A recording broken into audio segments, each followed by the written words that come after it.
Sir, good evening, sir. Kanagvel, sir. Sir, good evening, sir. Good evening, sir. Sir, good evening, Ibrahim. sir. Sir, good evening, sir. Good evening. How are you, Ibrahim? நல்லா இருக்கு sir. Ibrahim, sir, good evening, sir. Good evening, sir. Good evening, sir. Sound yeah. Sir, Kanagvel, sir. Ibrahim is my student, sir, at MMC, Madras Medical College. Very good, sir. Very nice. 2005 to 2008, sir. Yes, sir. உங்க voice தெரிஞ்சு போச்சு.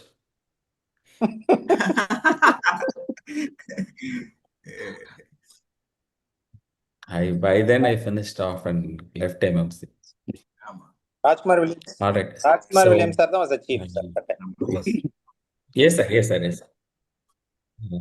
We'll start. Good evening, friends. We have yet another the PG clinics lined up. Today's an exclusive breast session. The candidate is a repeat presenter, Dr. Janak, who presented a case sometime back in the same forum. She's kindly permitted to present by Professor Shilpa Rao from Seth GS Medical College and KM Hospital, Mumbai.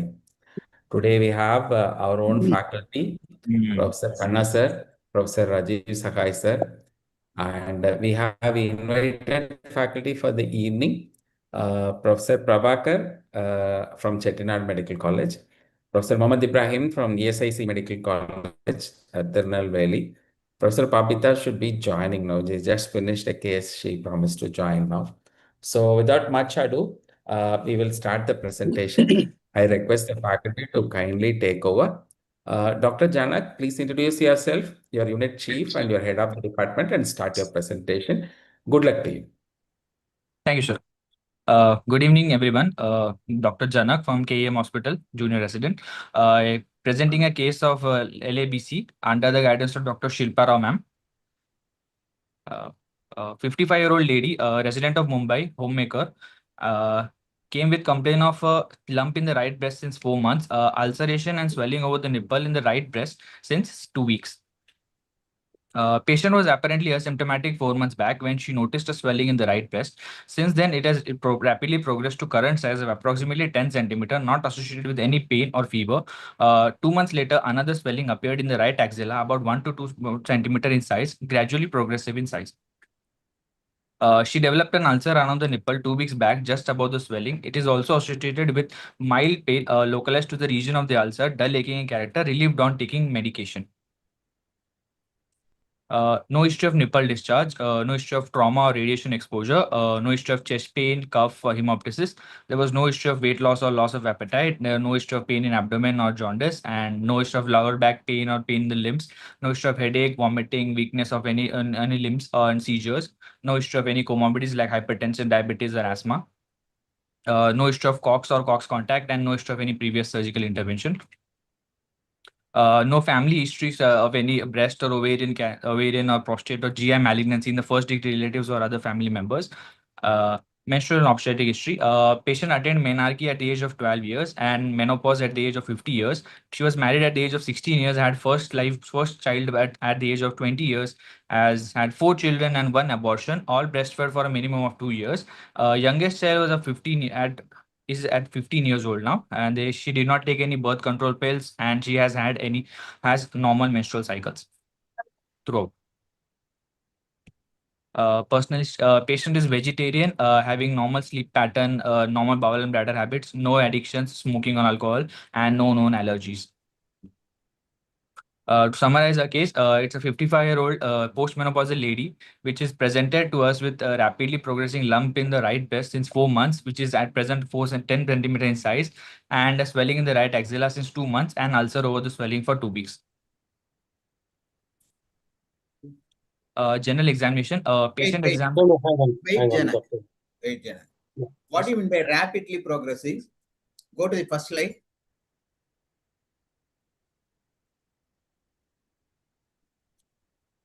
History of present illness. 4 months back when she noticed a swelling in the right breast, then rapidly progressed. What do you mean by rapidly progressed?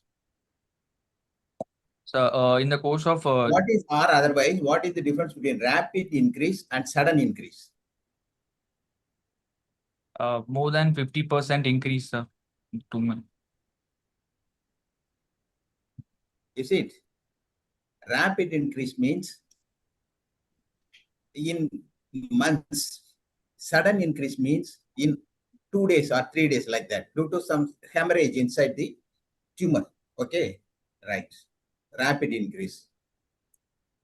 2 months later, another swelling appeared in the right axilla, about 2 centimeter in size, gradually progressive in size. Right. Go to the next slide. Ulcer around the nipple 2 weeks back, just above the swelling. Yes, sir. Mild pain. What are the painful swellings of the breast? Info, sir, mastitis, or traumatic fat necrosis, sir, or Any breast fibroadenoma, abscess sir. like that? Okay. Yeah, sir. Why you have elicited the issue of low back pain when the patient is complaining of swelling in the breast?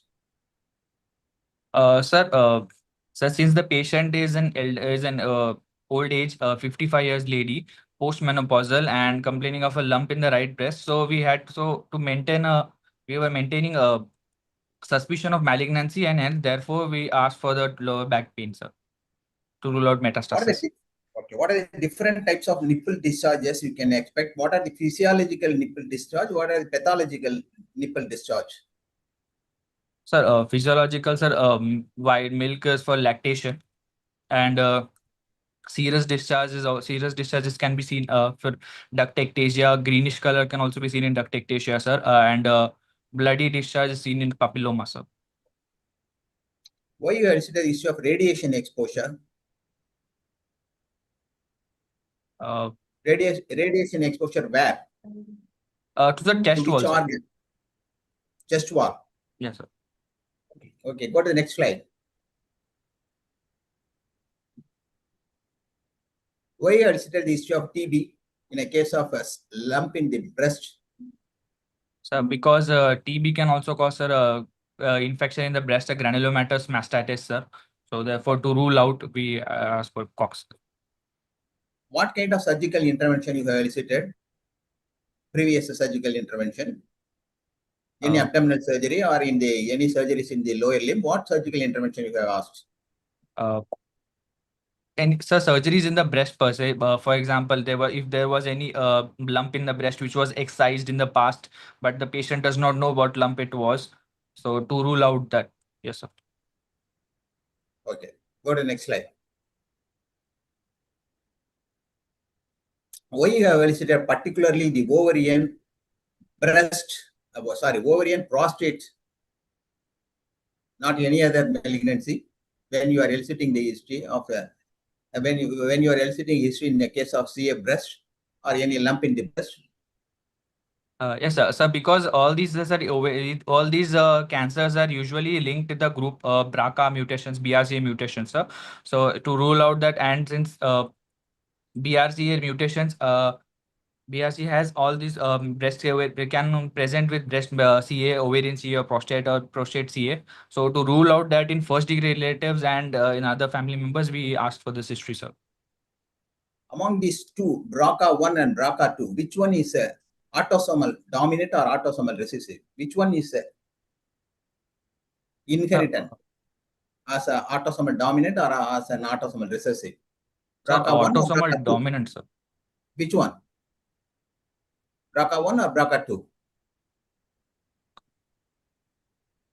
Both, sir. Both. 2 is a familial. BRCA1 is highly penetrated and it is a autosomal dominant inherited. Okay. Yes. Next slide. What is early menarche? What is late menopause in the Indian setup? Sir, less than age of 8 to 10 years, sir. It's called early menarche. Menopause? Late Uh, menopause? so 45 to 55 years is considered. More than 55 is considered as late menopause, sir. Why do you bother about the first child at the age of 20 years? Why you have asked why you have elicited the history of the first child birth? Sir, since breast cancers are usually associated with increased risk of exposure to estrogen, and since the after pregnancy, the estrogen level falls. So the patient is exposed to that that level of estrogen since all these years, sir. Since from menarche till first live birth, sir. So we had to rule out, Ashish, sir. Why you elicited the issue of birth control pills, that is OCPs? Yes, sir. A patient can be taking or also oral control pills, sir, synthetic estrogen, progesterones. So that increase the risk, sir. We have elicited the breastfeeding. How many years it is protective period? It's called as protective period if the mother is feeding her child, her baby. Protective period of breastfeeding to avoid CA breast. 6 months, 1 year, 1.5 years, 2 years. So 6 months. 2 years, minimum 2 years breastfeed. It's a protective period. Okay. Yes. Go to the next slide. Why else it is the issue of vegetarian or non-vegetarian? In what way it is related to the CA breast or any lumps in the breast? Sir, for example, patient if No idea. No, sir, patient can breast hydrated disease can also seen in rare conditions, sir. So to rule out that. If the patient is taking fat-rich diet, is there any chance? Is it a risk factor or not a risk factor? Obesity, fat-rich diet. Yes, sir. Yes. Yes, Yes. Next. Okay. Right. Next slide. So 55-year-old postmenopausal lady presented with a rapidly progressing lump in her right breast for 4 months, at present 10 centimeter in size, and swelling in the right axilla since 2 months, and ulcer over the swelling for 2 weeks. 2 weeks. What could be the reason for the ulcer over the swelling? So reason could be because the lump in the breast is pressing on the skin and there is a skin necrosis is happening. Therefore, the ulcer has formed, sir. In carcinoma of the breast and in sarcoma of the breast, in which one, due to necrosis, the ulcer will be present over the breast or in the skin of the breast due to necrosis? In one condition, it will be due to the necrosis, and in one condition, compression necrosis, and in one condition, it will produce due to the infiltration. Sir, breast CA is because of infiltration, sir. Yes. Sarcoma will be the large lump, so it will compress, sir. Yes, pressure necrosis. Pressure necrosis. Yes, what is probe test? Have you ever heard of that terminology, probe test? What Yes, is sir. probe test? So, probe test, sir, to look at the base of the ulcer, we pass a probe, and if there is a lump, we can feel, and if there is no lump and there's just superficial skin ulceration is there, we won't be feeling any lump beneath the ulcer, sir. So, after eliciting the issue, what you are suspecting? Benign tumor or it's a malignant tumor of the right breast? Is there any family history? Have you elicited history? Yes. Yes, sir. I've asked. There's no family history, sir. No family. Yes. What you are suspecting? Sir, I am suspect since the late age of the patient is 55 years of postmenopausal and having a lump this big with axillary lymph nodes and ulcer over the skin, I'm suspecting it will be a malignancy, sir. What are points in favor? Yes, sir. Janak, probe test is to differentiate whether the ulcer is due to the pressure necrosis or infiltration. So in malignancy, you will not be able to pass the probe between the mass and the ulcer. Yes, sir. Okay, it's continuous. Whereas in a benign condition or where there is pressure necrosis, you can pass beneath the skin through the above the mass. That is probe test. Yes, you sir. said birth control pills. Are they protective? Are they harmful? The recent concept is the progesterone controlling pills, which are, they say it is more protective. Did you ask for history of repeated abortions? No, sir. So she had just one abortion, sir. It was way back. Okay. So please take over somebody. Rajiv sir was, madam. Sir, I have one question. Yes, written ulcer over the swelling. I can't understand what is that ulcer over the swelling. You told ulcer swelling in the axilla and lump in the breast.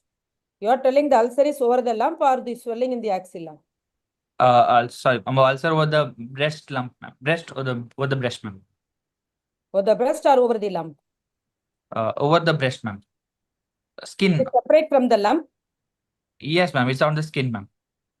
No. What I am asking is whether the ulcer is present over the lump. No, ma'am. It's on the skin, ma'am. The skin of the breast, there is ulcer, ma'am. No, is it different? The lump is in this different area and the ulcer is in a different area? No, sir. On the same, Sir, sir. The ulcer is on the nipple, yeah, sir. that's NAC, what sir. I'll madam show you is the That's asking. what I'm photos. Madam, asking. that's What what I'm madam is asking. Because asking. you have Is written the a ulcer? lump in the right breast and ulcer over the swelling. So I thought there are two separate entities. No, sir. I'll show you the You should have diagrams. told that the lump was very big and it got ulcerated. Like that only, no? Yes. Ulcer is on the NAC, ma'am. Ulcer in the? Ulcer over the nipple, ma'am. Nipple region. Small ulcer over the nipple, ma'am. Seems to be nipple has been eroded, not an ulcer. You told There is ulcer some- over the swelling. But here there is no ulcer over the swelling, no? Over the I lump. think if you enlarge the picture, we'll be able to see there is a destruction of the nipple areolar complex. Yes. There's destruction For of the me, I nipple. think That's what we the nipple has been destroyed. If possible, nipple you not please destroyed. focus on the NAC, nipple areolar complex. Janak. Yes, Is sir. it possible? If possible, you please focus on that NAC of the right breast so that we can see clearly the ulcer over that area. Yes, sir. Sir. Any other that's what the nipple is destroyed, pa. There is a small ulcer in this area. Okay. No problem. Again. See, madam's For question any was nipple retraction before this ulcer? No, ma'am. Any history of nipple retraction he asked? No, ma'am. There was no nipple retraction. Just the skin started to erode as the patient gives history, sir. There is no history of nipple retraction. No. And why are you asking for normal sleep pattern, normal bowel and bladder habits?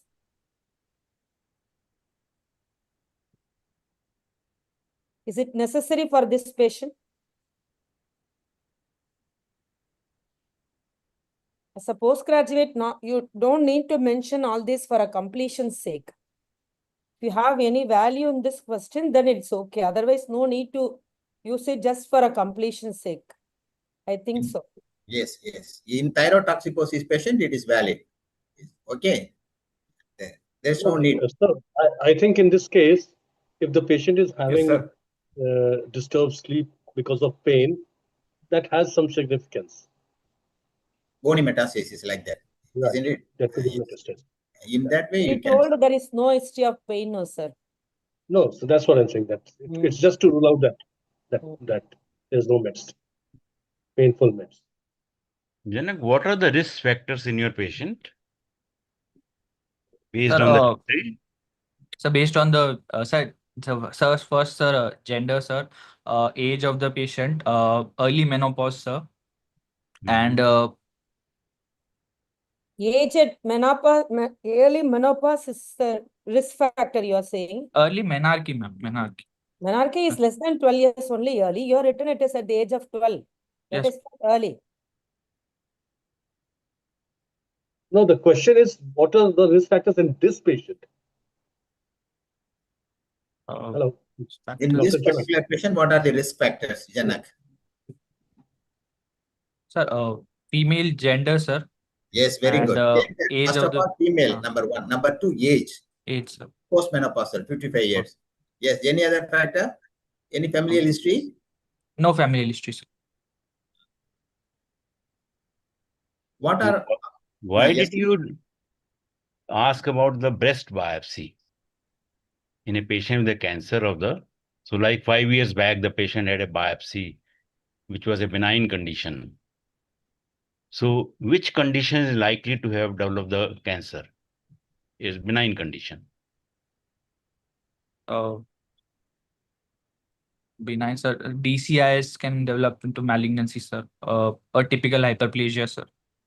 Which hyperplasia? A typical ductal hyperplasia, sir. Atypical ductal hyperplasia, yes. Now, can you stage your patient based only on the history. It's a patient with a carcinoma breast. Can you make the staging in your patient?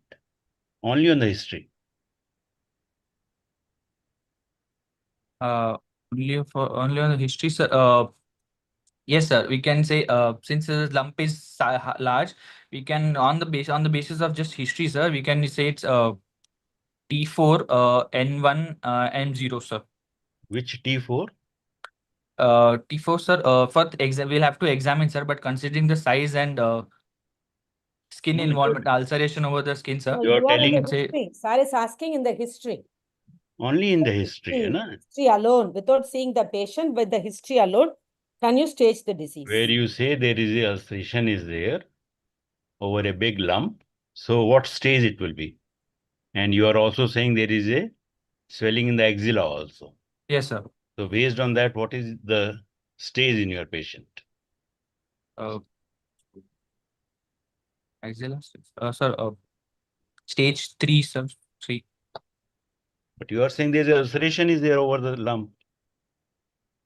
So See, if, Yes, the, sir. if the ulceration is there, then it becomes Stage 4, 3. stage What is 3. the T stage? What is T4B? Sir, T4B skin involvement, sir. So is there ulceration is not a skin involvement? Yes, sir. Where skin involvement? So it is T4B, na? T4B, yes, sir. Okay, 10 centimeter lump can be in T3 also. But once the ulceration is there, it becomes a T4. T4 is. So T4. it is T4B and 1 M0 at M0. least.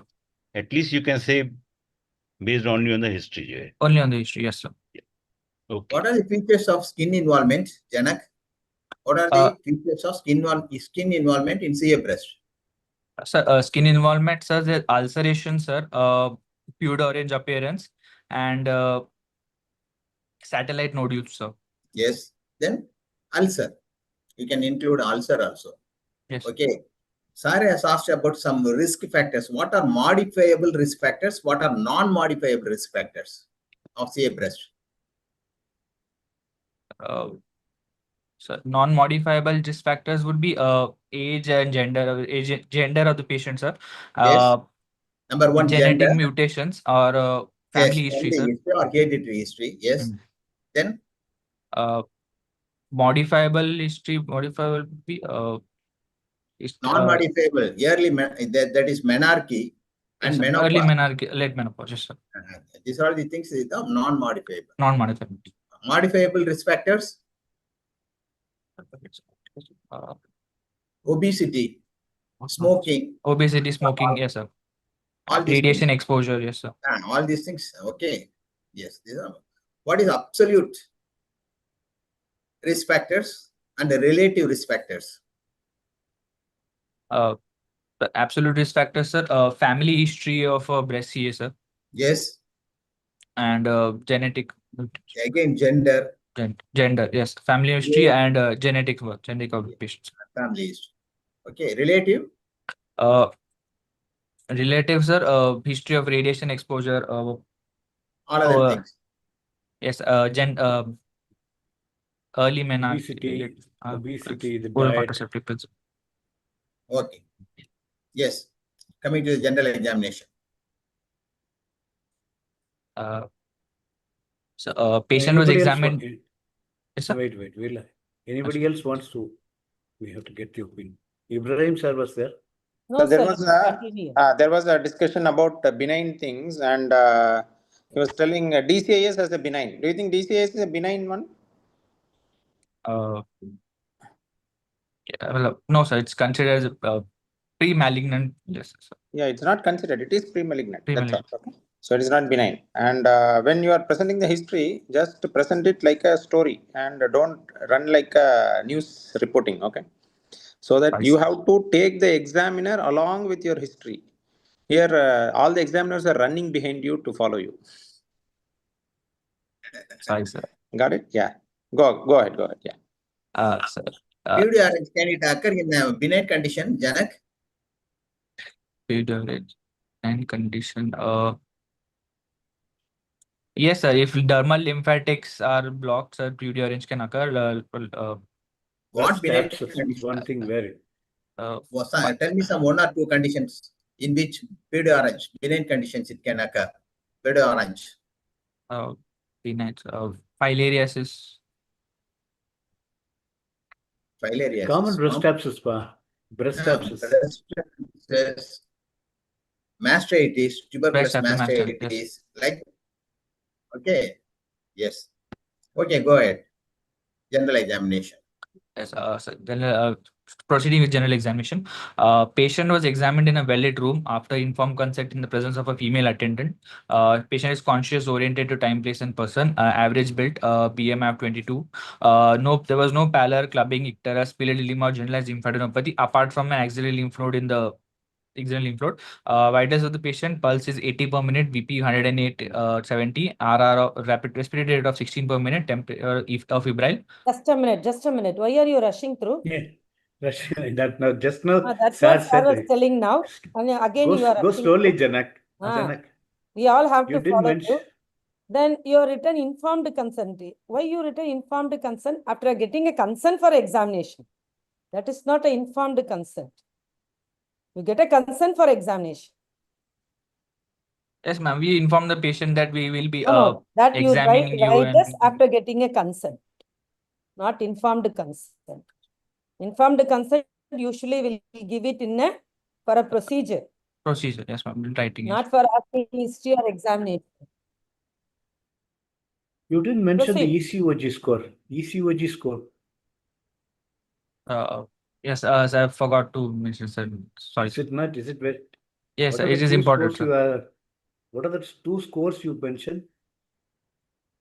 Sir, ECOG score and Karnofsky index scores. We forgot to mention, sir. Yes, sir. ECOG is for malignancy.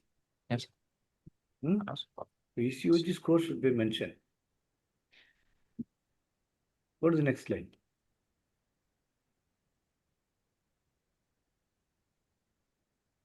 Yes.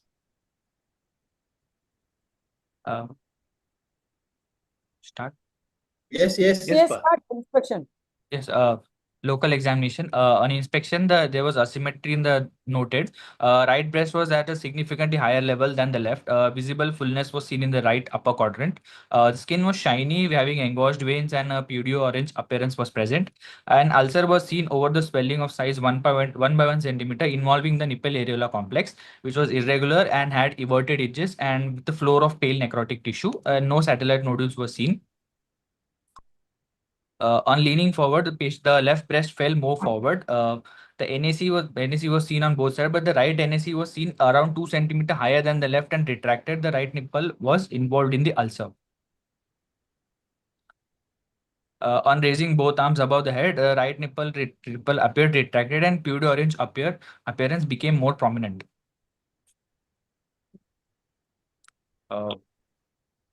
Palpation left. Janak, please go to the first slide of the inspection. So you mentioned asymmetry noted, right breast lying at a higher level. You cannot mention like that, lying, okay? Right breast at a higher level, okay? Yes, sir. It is actually not a breast, it is actually the nipple areola which is at a higher level. Okay, got it? And also you mentioned about visible fullness in the right upper quadrant. So how many quadrants are there? 4 quadrants. So which quadrants it is fullness? It is the medial upper quadrant or lateral outer upper quadrant? Which one you are mentioning? Sir, lateral upper quadrant, sir. So in the picture, I can see the medial upper quadrant is also full. So how will you describe that? The upper. It is occupying the whole of the upper quadrant, coming down. Yeah, it is almost and it's also the entire breast itself is enlarged. You can mention like entire that. breast itself, yes, sir. Yeah. You can say right breast is larger than the left. That itself is enough. Yeah. And you have the central quadrant. Janak, you have the central quadrant also. 12% of the carcinomas are. Yes, sir. It's the entire breast was enlarged, sir. And you mentioned about engorged veins. Where do you see the engorged veins? Where it is seen? It is in the right breast or left breast, over the tumor, or in the normal skin area. Where it is seen? So over the normal skin side, it's on the photo, but no. You explain. It's okay. Yes, sir. Engorged veins are seen around the normal breast tissue, sir. Apart from the lumps. No, on the normal breast tissue means even in the left side also or on the right No, side? sir. Only on the right side, sir. Right side, normal breast tissue as well Sir, as over just the above the tumor. lump, there were engorged veins, sir. Above, okay. And ulcer you have mentioned as 1 centimeter, NAC, irregular in shape, everted edges and floor of pale necrotic Till tissue. necrotic. Okay. Yes, sir. No satellite nodules seen. Okay. Go ahead, next. What are satellite nodules, Janak? Sir, nodes with lumps which are seen apart from the mass in the breast, sir. Why there are satellite nodules? In which condition it will be? Sir, and How it is formed, satellite nodules? sir, one mass breaks in two. So, No. Why Doctor, should a satellite mass nodules are in the break? skin, or is it the breast? separate.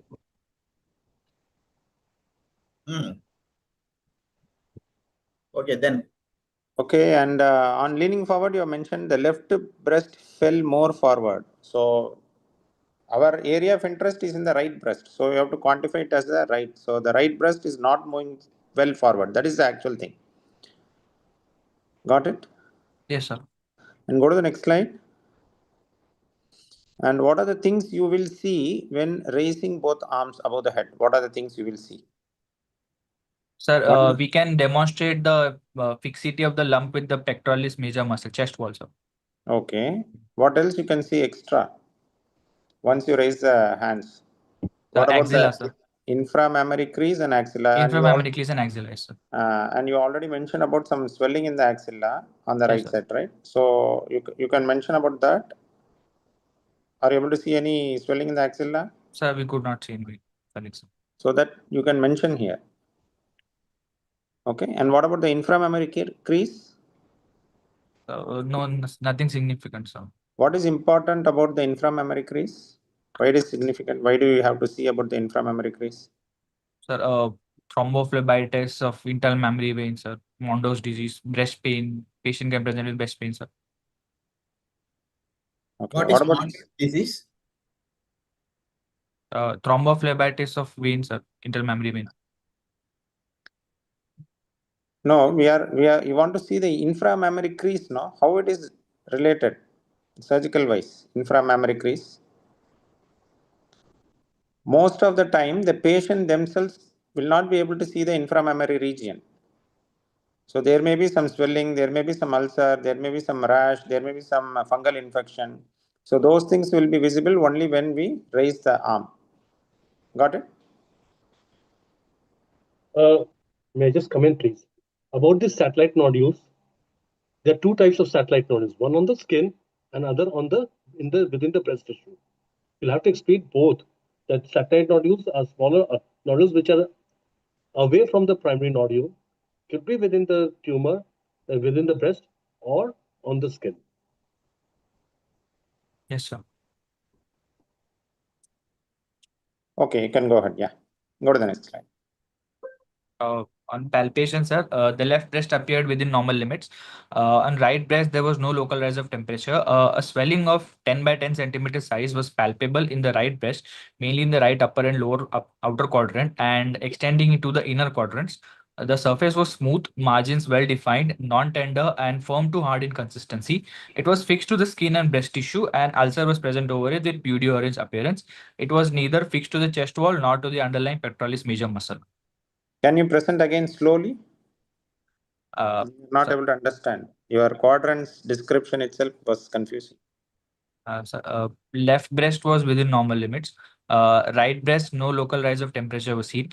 Swelling of 10 by 10 centimeter palpable in the right breast, mainly in the right upper and lower outer quadrant, and extending to the inner quadrant.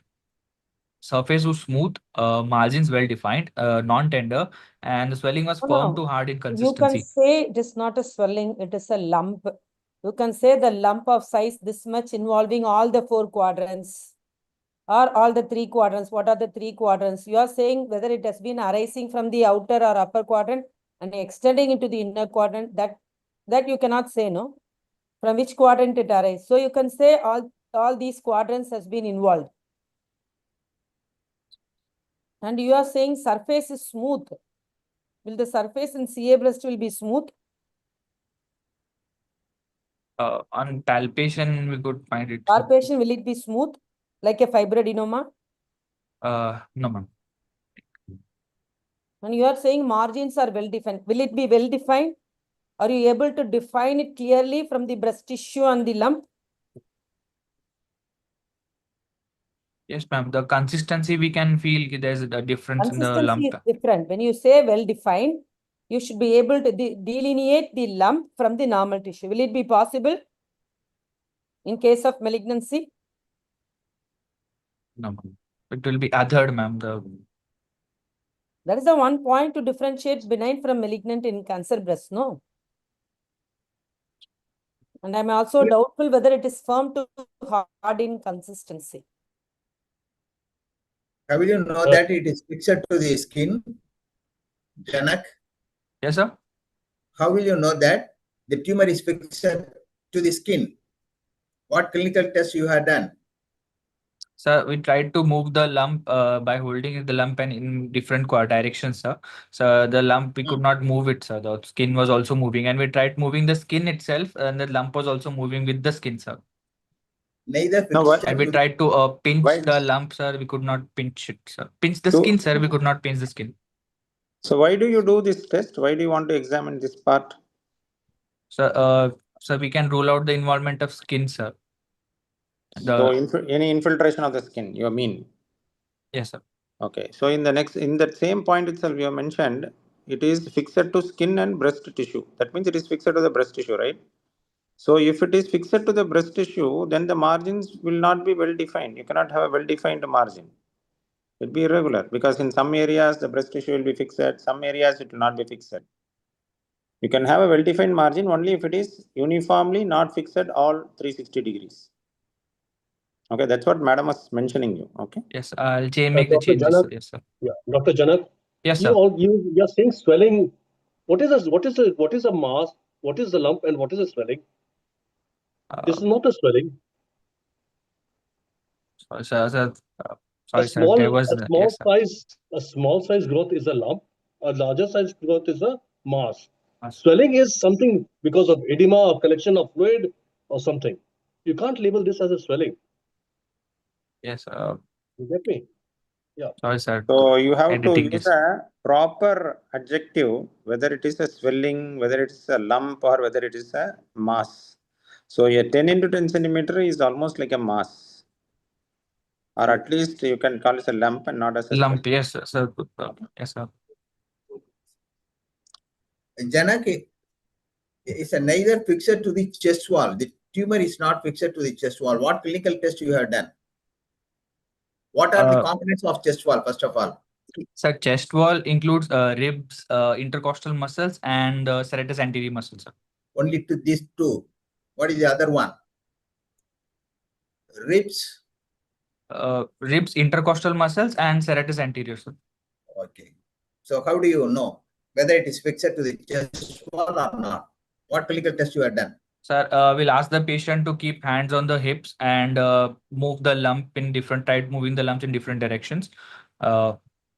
If we can move the lump, it is not fixed. So why do you want to keep the hands on the hip? Sir, pectoralis muscle is fixed, sir. Now, are we testing pectoral fixity or chest wall fixity? Sir was asking about chest wall fixity now. How do you Fixity to elicit pectoralis chest major wall is not- fixity? Fixity to chest wall, pectoralis major is not chest wall fixity. So what you are describing is you are examining whether the swelling is fixed to the pectoralis major. Sir is asking how we will examine whether the tumor is fixed to the chest wall. So now it is almost involving all the quadrants. So you have to, what are the muscles you will check and how you will check. How will you check serratus anterior? How will you check latissimus dorsi?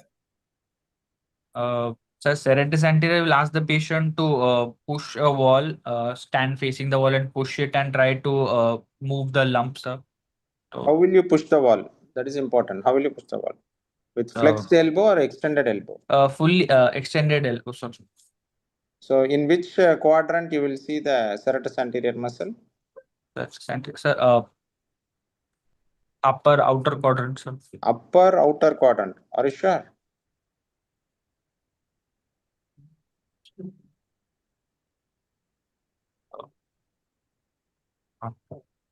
Lower outer quadrant. Yeah, it's lower outer. Lower Okay. outer quadrant. Now, what about the ribs and intercostal muscles? How you will check? So ribs and intercostal, sir. We'll ask the patient to we'll try moving the lump in different directions. If it is fixed to the chest wall, it will not be mobile, sir. It is not like that. It is not mobile. You should not. You should tell it as there will be restricted mobility. That is the Restricted. apt word. Okay, there will be restricted mobility, which shows there is infiltration of the chest wall. Now, how do you check whether it is infiltrating the pectoralis major? Tell all the points correctly. Pectoralis major, sir. We'll ask the patient to fix the pectoralis major by keeping the hands on the hips and then try moving the lump in different directions. Before that, do you want to check anything? Before touching the lump, you want to check anything? How will you know whether the pectoralis major is contracting or not? The patient may place the hands just like that without contracting the hip, contracting the pectoralis major. How will you confirm the pectoralis major muscle is contracted or not? Will you check any prominence of the borders of the axilla? Anterior border of the axillaries. Yeah, it is not border. Anterior axillary fold. Anterior axillary Anterior fold. axillary fold. So you Fold. check the anterior axillary fold, it becomes prominent. That means the pectoralis major is contracting. Contracted. Okay? So then you check further. So how will you see the mobility? You told you are going to move it in all axes or circular movement, oblique movement, or up and horizontal and vertical movement. How you are going to check it? Try What moving the lump. What is the direction of the pectoralis major muscle fibers? Sir, medial to lateral, sir. Yeah, Inferior-medial to superior-lateral, sir. Yes, excellent. So it's an oblique. So how you will check? So in what axis you will check? Horizontal and vertical, or in any other direction? Perpendicular to the axis. Yeah, it is along the fibers and perpendicular to the fibers. So it is an oblique axis. Okay, not like the vertical and horizontal. Yes, sir. Okay. Yeah, Dr. Janak, I'd just like to clear the one point. First, we ask the patient to lean forward. If the lump does not fall forward, that means either it's attached to the pectoralis major or to the chest wall, right? Then you do that exercise for chest for pec major, right? If it is moving around and then getting restricted movement on contraction. If it is not moving at all, in spite of anything, then it is the chest wall rather than pec major. Chest wall. So it is leaning forwards is the first, then is mobility. If it moves, then it could be the pectoralis major. You test for it. If it doesn't move at all, then it is chest wall. You get it? Yeah. Yes. I think to say it is a T4A lesion, in the supine position, if you move the lump and the lump is not movable, except in the lower outer quadrant, Hello. it is T4A. Mummy எங்க இருக்கீங்க? ஏதோ நீங்க phone வீட்ல வச்சிட்டு போயிட்டீங்கன்னு சொன்னாங்க. In the lower outer quadrant, you have to check for the serratus anterior, where the lump may be mobile. Yes, sir. So that is to say the T4A lesion. So you need not to ask the patient to bend the forwards and Bend all forwards, and, yes. and keeping the hands upward. So nothing is done there. In the supine position which you are examining, you move the lump. If the lump is not mobile, it is a T4A lesion. T4. Except in the outer lower quadrant, where you have to check for the serratus anterior, where the lump may be mobile, and you have to check for the serratus anterior. Okay. Yes.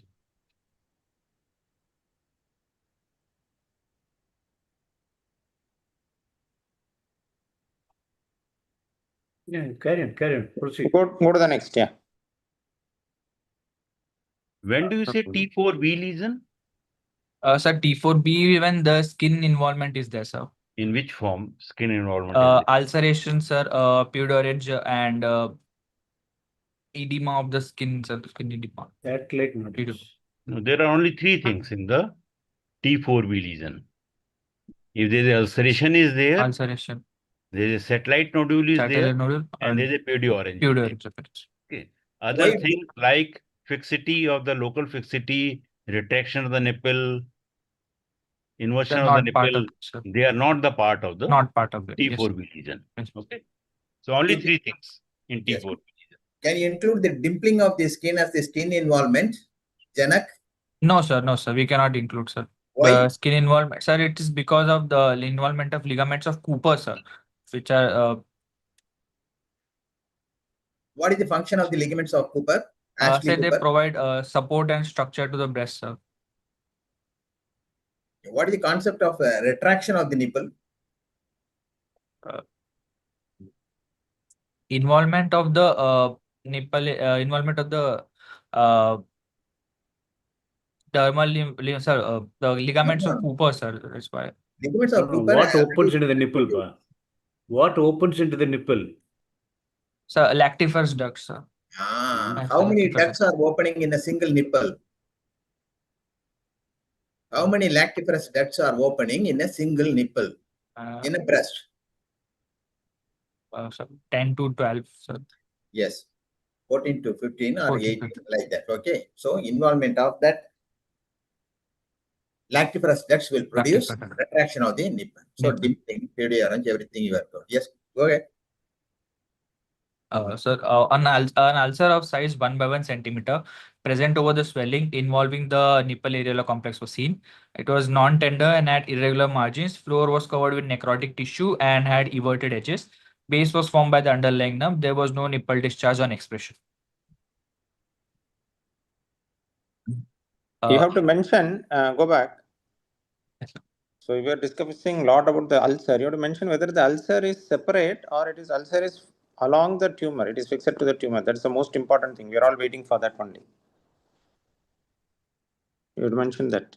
How is it? Are you able to move the ulcer over the swelling or it is moving along with the swelling? It moves along with the swelling, sir. So that Could means not the ulcer is fixed to the skin, yes, sir. no. The I'm ulcer sorry, is fixed lump, to sir. the lump. So Lump. that means you are mentioning that the lump has eroded the skin Yes, sir. or infiltrated the skin. Lump has eroded and infiltrated both, sir. No, both are different. Eroded is different. Infiltrated is different. What do you think? It looks more like eroding the skin, sir. So like eroding means pressure necrosis thing, Pressure necrosis. not infiltrating. So the surrounding skin is No, involved, Dr. Janak, infiltrated. Dr. Janak. Therefore, we have seen the epidermis. Yes, sir. Look, if it's a malignant lump, it's going to involve the skin and finally erode the skin. Sorry, sir. If you think it's a malignant lump, then it's going to involve the skin and erode it. Yes, sir. So it's an ulcer. The tumor has involved the skin and the skin has been ulcerated. So why saying that it is different? It is a tumor which is ulcerated. Yes, sir. Tumor is ulcerated. And So it is not a separate ulcer. It is the tumor itself which has started ulcerating. So normally in ulcerated malignant tumors of the breast, where do you see the ulceration commonly? In the nipple areolar complex region or in other areas? Where do you see? mostly the other part of the lump where the lump is there, sir. Just above the lump, sir. So all this, what is the histology, actual histology? Sorry, Normally, sir. what is the commonest histology of all these breast lumps, malignant breast lumps? Whether it's a ductal carcinoma or lobular carcinoma. Ductal, sir. So ductal. So the history or the pathogenesis is like that. The tumor grows in one of the lactiferous ducts. It travels through the lactiferous ducts, reaches the nipple areolar complex, and there it grows and ulcerates. So most of the time you will see the ulcer, even though the tumor started in some other quadrant, you will see the ulcer typically in the near the nipple areolar complex. So it is part of the tumor only. It's not a separate ulcer. Okay? Yeah. So you mentioned about there was no nipple discharge on expression. How do you do this thing, this maneuver or this test? How will you elicit? Sir, we squeeze the nipple from the base, sir. So what will happen if Two you squeeze fingers the in the nipple? squeeze. Base means which o'clock position? 12 o'clock or 6 o'clock? Where do you squeeze the nipple. It will be painful. If you squeeze the nipple, it will be painful. Yes, sir. Will you squeeze the nipple or you will squeeze the tumor? Is the nipples, sir? So imagine in a patient where there are no mass and the patient is telling there is a nipple discharge. How will you elicit this nipple discharge? How will you elicit? There is a history of nipple discharge, but during examination there is no nipple discharge. So how will you elicit, check whether there is any nipple discharge or not? How do you do? Sir, like I said, we squeeze the nipple area complex, which if there's any discharge, we can see. Now, how the discharge comes, from where the discharge is coming? From the duct, sir. From the So to the duct, from where it is coming to the duct, from where it is coming to the duct. Beyond the duct, what is there? The lobules are there. lobules, yes, sir. So the lobules are present in a radial manner. So you have to not squeeze or pinch or anything. You have to just stroke your fingers in a radial direction from the periphery towards the nipple. So in which quadrant or which lobular unit the thing is expressed, that particular lobule is involved. Got it? So you should not pinch or squeeze the nipple at the base. So that will just compress the ducts alone. It will not cause any discharge. Okay, got it? Okay, go ahead. Yeah. What is the commonest cause of bloody discharge per nipple? Sir, intraductal papillomas. So what does that mean? Intraductal papilloma means what is the meaning of that? Where is the papilloma? Sir, inside the duct, sir, arises from the epithelium lining the duct, sir. So it will be there in one of the ducts. One of the ducts. So that is the pathogenesis of a IDC or intraductal carcinoma. Yeah. Next. So axillary lymph node examination. There were two groups of lymph nodes palpable. One lymph node of size 2 by 2 centimeter, hard, non-tender, mobile in the central group was palpated, and another lymph node of size 1.5 by 2 centimeter, hard and non-tender, mobile, and in the anterior group was palpated. No supraclavicular or infraclavicular lymph nodes were seen and palpated, and no lymphadenopathy in the contralateral axilla. So how do you know that swelling is node? First of all, the patient presented with the axillary swelling only. Can it be some other thing other than the axillary swelling, axillary node? You mentioned about axillary lymph node examination. How do you know it is lymph node? So it is actually examination of the axilla, not axillary node examination. So in the axillary node examination, you have mentioned two groups of lymph nodes are palpable. What does that mean? Two groups. You mean to say multiple nodes are stuck to each other, one area and in another area, two areas. What is that meaning? Or it is just two nodes palpable or two group of nodes palpable? Sir, two nodes in different areas palpated. So you cannot mention as two groups of lymph nodes. So two nodes are palpable. So then you tell which are the groups you are able to palpate. So what are the groups you are able to palpate? So central group and the anterior group, sir. Anterior group. Anterior group you will palpate along what? Along structure? the lateral border of pectoralis major, sir. Okay, and what about the central group where you will palpate? Sir, in the against? axilla, sir, in the upper Yeah, axilla part only. In which boundary or which wall of the axilla you will palpate? You need a rigid structure to palpate any structure, right? Yes, sir. Yeah, against which rigid structure you are going to palpate the central group? So on the first strip, sir. Yeah, it is a medial chest wall. Medial chest walls. Chest wall, okay. And one lymph node 2 into 2 centimeters size. So this is which one? Central group or anterior group? Which one is central group in that the larger lymph node, sir. So that you have to mention. So it is hard, non-tender, mobile, whether it is regular or irregular. So just we could just palpate the lumps, sir. Like not. You are not able to mention about the surface.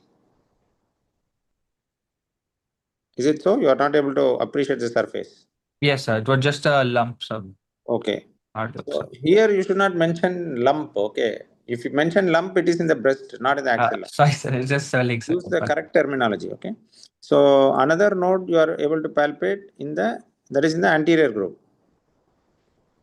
That is again non-tender. Yes, sir. Okay. No supra or infraclavicular lymphadenopathy. and no lymphodema within contralateral axilla. Don't put the CL axilla and all. It is contralateral. Mention proper things. Okay. Yes, I'll mention the proper wording, sir. So how will Certainly. you examine the supraclavicular lymph nodes? Supraclavicular, I will stand behind the patient and palpate in the supraclavicular region, sir. Where, which area? Supraclavicular. The Uh, clavicle extends from medial sternum to up to the acromion. Where you will examine? So in the lateral part of the clavicle, sir. Lateral part of clavicle, are you sure? Supraclavicular. Sir. Medial part of clavicle, sir. Medial part of clavicle. Between what structures? So you can see any muscle or any other structure to know. Here only we have to palpate. Clavicle. What muscle will be using as the guidance there? Sternomastoid. It has two heads. What are the two heads? So sternal and clavicular heads. Yeah, between the two heads. And how should be the neck during this examination? Next, patient facing forward, sir. Okay. Any other maneuver? How will you relax the sternomastoid muscle? Ask the patient to face the same side with palpating, sir. No, how will you relax both the muscles at the same time? Both the muscles are facing. So that is called neck Depress the flexion. chin. Neck flexion. Depress the The chin. flexion, yeah, the Flexion. flexion of the neck. Okay. Flexing the neck. Flexing the neck, yes. Flexing the neck. Okay. And how will you examine the infraclavicular fossa? You have mentioned infraclavicular lymphadenopathy. Yes, sir. So infraclavicular will palpate from the front of the patient, sir, to the lateral part of below the lateral end of clavicle, sir. No, we cannot palpate and examine infraclavicular lymph nodes at all. It is deep to the muscle. You cannot examine clinically. Okay. So this infraclavicular lymphadenopathy is the image finding only, not clinical finding. Unless you have a very big node eroding the muscle, then only you will be able to see. And this examination should be done in sitting posture Sitting or posture. in lying down. Sitting position, sir. Okay. If you have any doubt, there appears to be some fullness, but you are not sure there is a supraclavicular lymph node or not. Can you do any maneuver to make it more prominent, the nodes to become more prominent? Are you able to understand? Yes, sir. So we'll ask the patient to take a deep breath. Yes, and exactly. hold, So sir. what happens when you take a deep breath? The chest wall becomes the lung becomes more prominent, sir. Yeah, how? Deep breath, what happens? The intrathoracic pressure, what happens to the intrathoracic pressure? So it rises, sir. It raises. So it will push all the structures Push outwards. outward. So the nodes will become more prominent. So that's how you have to see when there is a doubt in the supraclavicular lymph node. Of all the lymph nodes, which is more important in the clinical examination? Axillary, supraclavicular, or neck nodes, which is more important? Sir, axillary lymph nodes is more important, sir. Axillary lymph node is the first stage. First. Okay. Okay. Next, you can go. Janak, I will ask one question. Yes, sir. One swelling is present in the axilla, but there is no tumor at all in the breast. How will you clinically differentiate between whether that swelling in the axilla is due to hypertrophy of the axillary tail of Spence or it is due to the axillary lymph node? Are you able to understand my question? Yes, sir. Yes. Tell me. Clinically. So clinically, we'll ask the patient for history of fever. And on palpation, sir, if it's a lymph node, on palpation it will be tender, sir. If it is due to fever, lymphadenopathy. Okay. So for axillary tail of Spence, sir, it will be just a lump in the axilla, sir. It will not be painful. Why should be a lymph nodes always tender? You have mentioned about the lymph nodes here. All are not non-tender only, no? Is tenderness a point to differentiate the both? Sir, if there is fever, systemic fever, then there can be inflamed lymph nodes, sir. Painful. No. The answer is if you pull the nipple areola complex, then if it is due to the hypertrophy of the axillary tail of Spence, it will come down. Otherwise, it will not come down. If there is an axillary node, it will not come down. Okay. In that way, you can clinically differentiate between these two swellings, whether it is axillary node or it is axillary tail of Spence. Okay, right. Go ahead. Then how do you differentiate between a central group of lymph node and the apical group of lymph node? How you will do the clinical examination for that? Central and the apical. Sir, apical group of lymph nodes will be present high up in the axilla, sir. So what maneuver you have to do? Uh, What special maneuver you have to carry out? we'll ask the patient to we'll rest the patient's arm on our arm. We'll support the patient's arm, and That you then have to we'll do in every case. No? You have to support the patient's arm, then only you can palpate the axilla. Yes. But what extra maneuver has to be done to palpate the apical group of the lymph node? And that has to be done by you. Where will be your other hand? Sir, one hand will be supporting the patient's arm, and the other arm will be palpating. No, you have to push down the shoulder with your hand, other hand. The supporting arm only is the palpating arm also, both. Okay. So in this, if you are examining the right axilla, you have to use your left hand both to support the arm as well as to palpate. But for the deeper palpation, you have to use your right arm and push the shoulder down so that you will be able to palpate it further. Yes, last contact, sir. Yeah, there's a good picture of it in the clinical examination by Das. You can see it. So examination of axilla, you may be asked to demonstrate also there. Okay. Janak, are you there? No, sir. I Yes, think you last lost contact. him here. Yes, sir. He's not seen. Yeah, he's not seen. His slides are.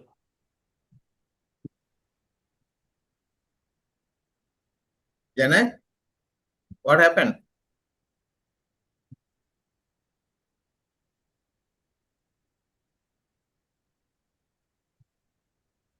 Sir, the clinical point you mentioned to differentiate between axillary node and axillary tail of Spence is very excellent, sir. Thank you, Ibrahim. You're a surgical oncologist. I am a small fellow. Sir, really great, sir. Really great, sir.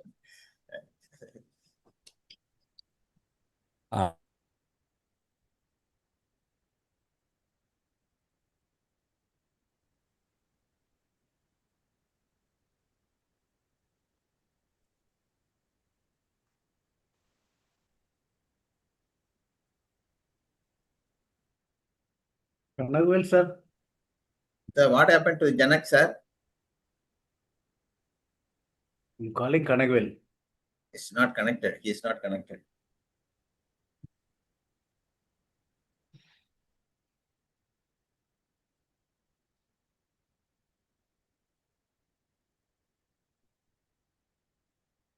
Kanagwel, sir.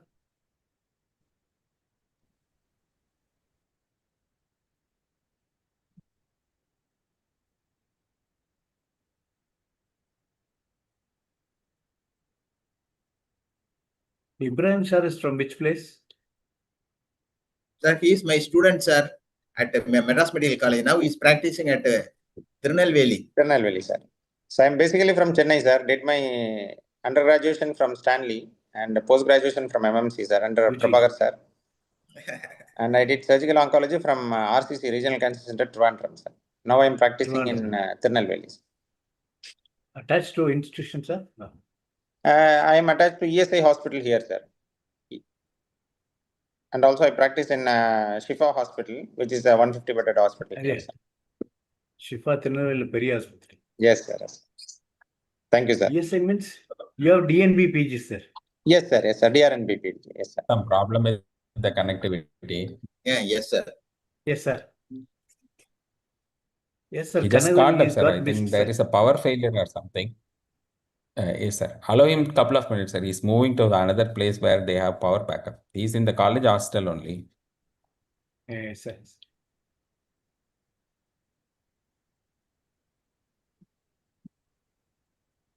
Ibrahim, sir, when are you arriving for the sports meet? I saw your name in the list. Yes, Is- sir. Yes, sir. I have registered for it, sir. Actually, it is a steps challenge, sir, for 6 days, something like that. It is in SB We are Ramchandra. arranging a stay locally. You're welcome Okay. to stay with us, or it is in the NRI block of the Ramchandra. We are planning for the accommodation. So what are the So days of the event, sir? Sports event? 13 and 14, sir. 13 13 and and 14. 14. Okay, sir. Okay, sir. 13 morning, we are starting by 8 o'clock. And Okay, sir. then by, say, lunchtime of Sunday, it should be over, sir. Okay, sir. Okay, sir. By Monday or நீங்க Tuesday, எந்த we'll get the final minute by minute program, sir. Okay, sir. Okay, sir. நீங்க எந்த ஸ்போர்ட்ஸா கனவேல் sir நீங்க This is எந்த a sports national sports event for the ASI, sir. Sorry, sir. I'm நீங்க எந்த running the ஸ்போர்ட்ல events for கலந்துக்கிறீங்க ASI Chennai, sir. I'm running the sport event, sir. I'm in charge of organizing teams. You're Ibrahim running வந்து- everywhere, sir. Sir, You're Ibrahim running வந்து, everywhere. திருநெல்வேலியில இருந்து by ரன்னிங்கே வந்துருவாரு sir சென்னைக்கு. அந்த அளவுக்கு daily ஒரு run பண்ணிட்டு அதுக்கு ஒரு ஈவென்ட் இருக்கு sir. Those who cannot attend at Chennai can do running or walking in their own place and give us the proof. Oh, So That's that I also have taken as a registered, sir. separate award. Through the Strava, I have registered for that. Same thing, sir. Same thing. So those who cannot come to Chennai, they can do their running or walking in their home place and then upload the certification process.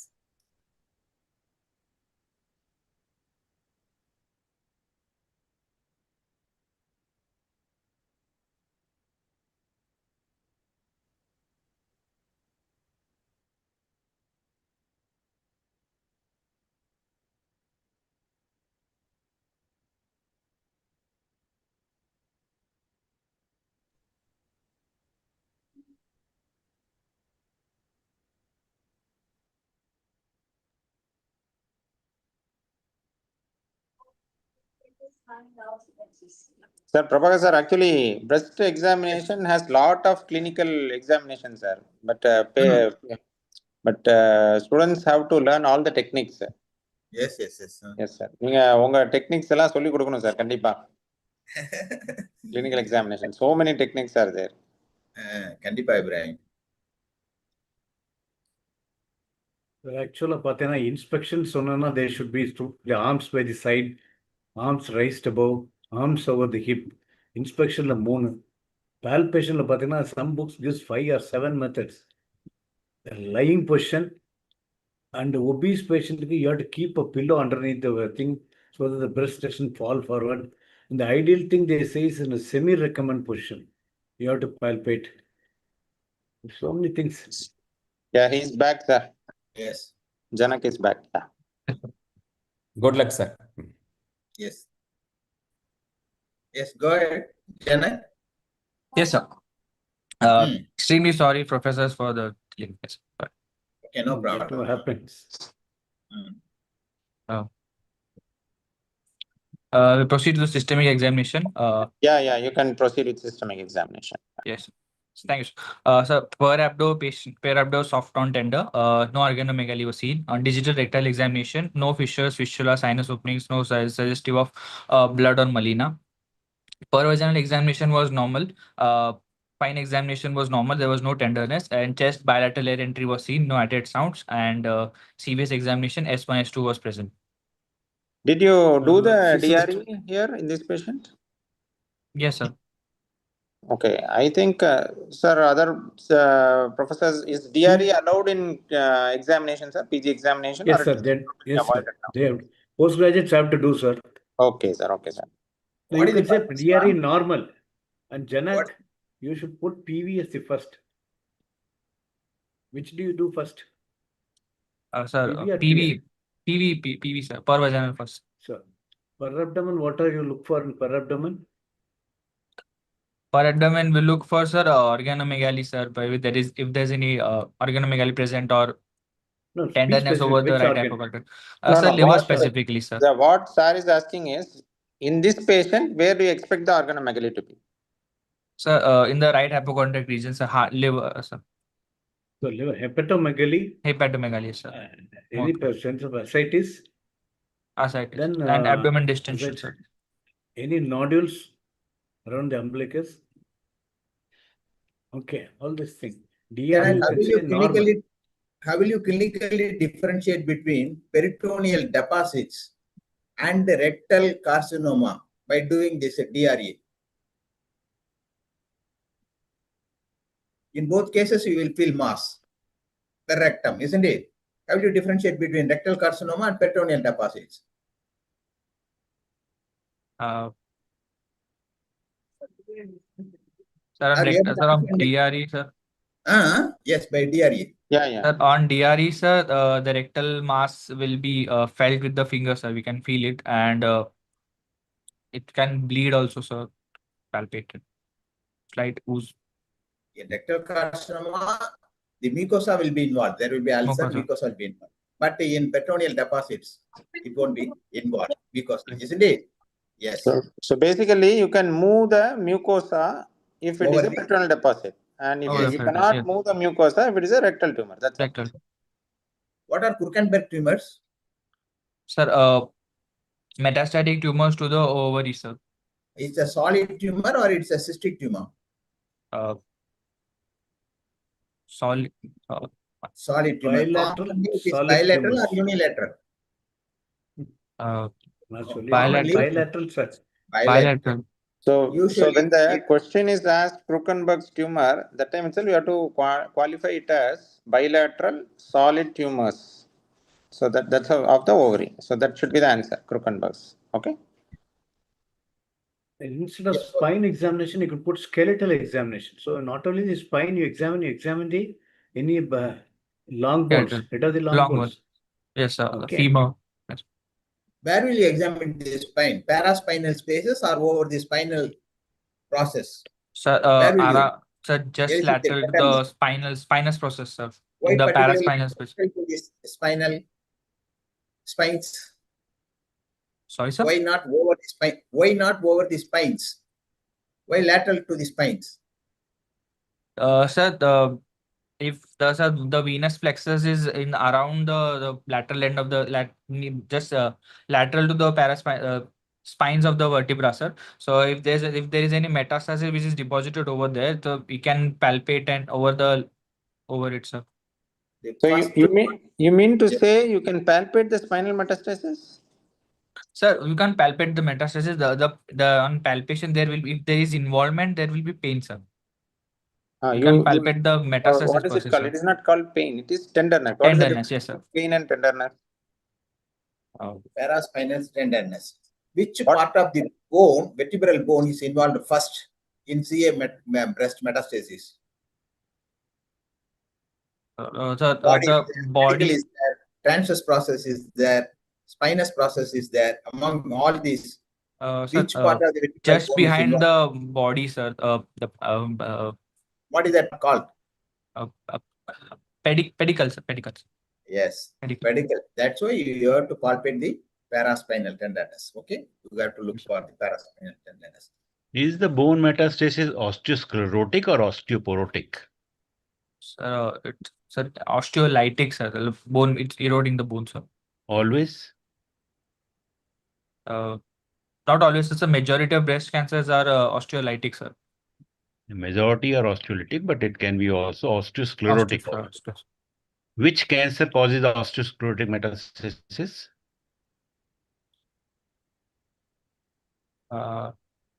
You mentioned that cancer in the family history also here. Prostate. Yeah, very good. Yes. You examine the chest. In carcinoma breast, both pleural effusion and consolidation can occur in the lung. How will you clinically differentiate between consolidation and pleural effusion?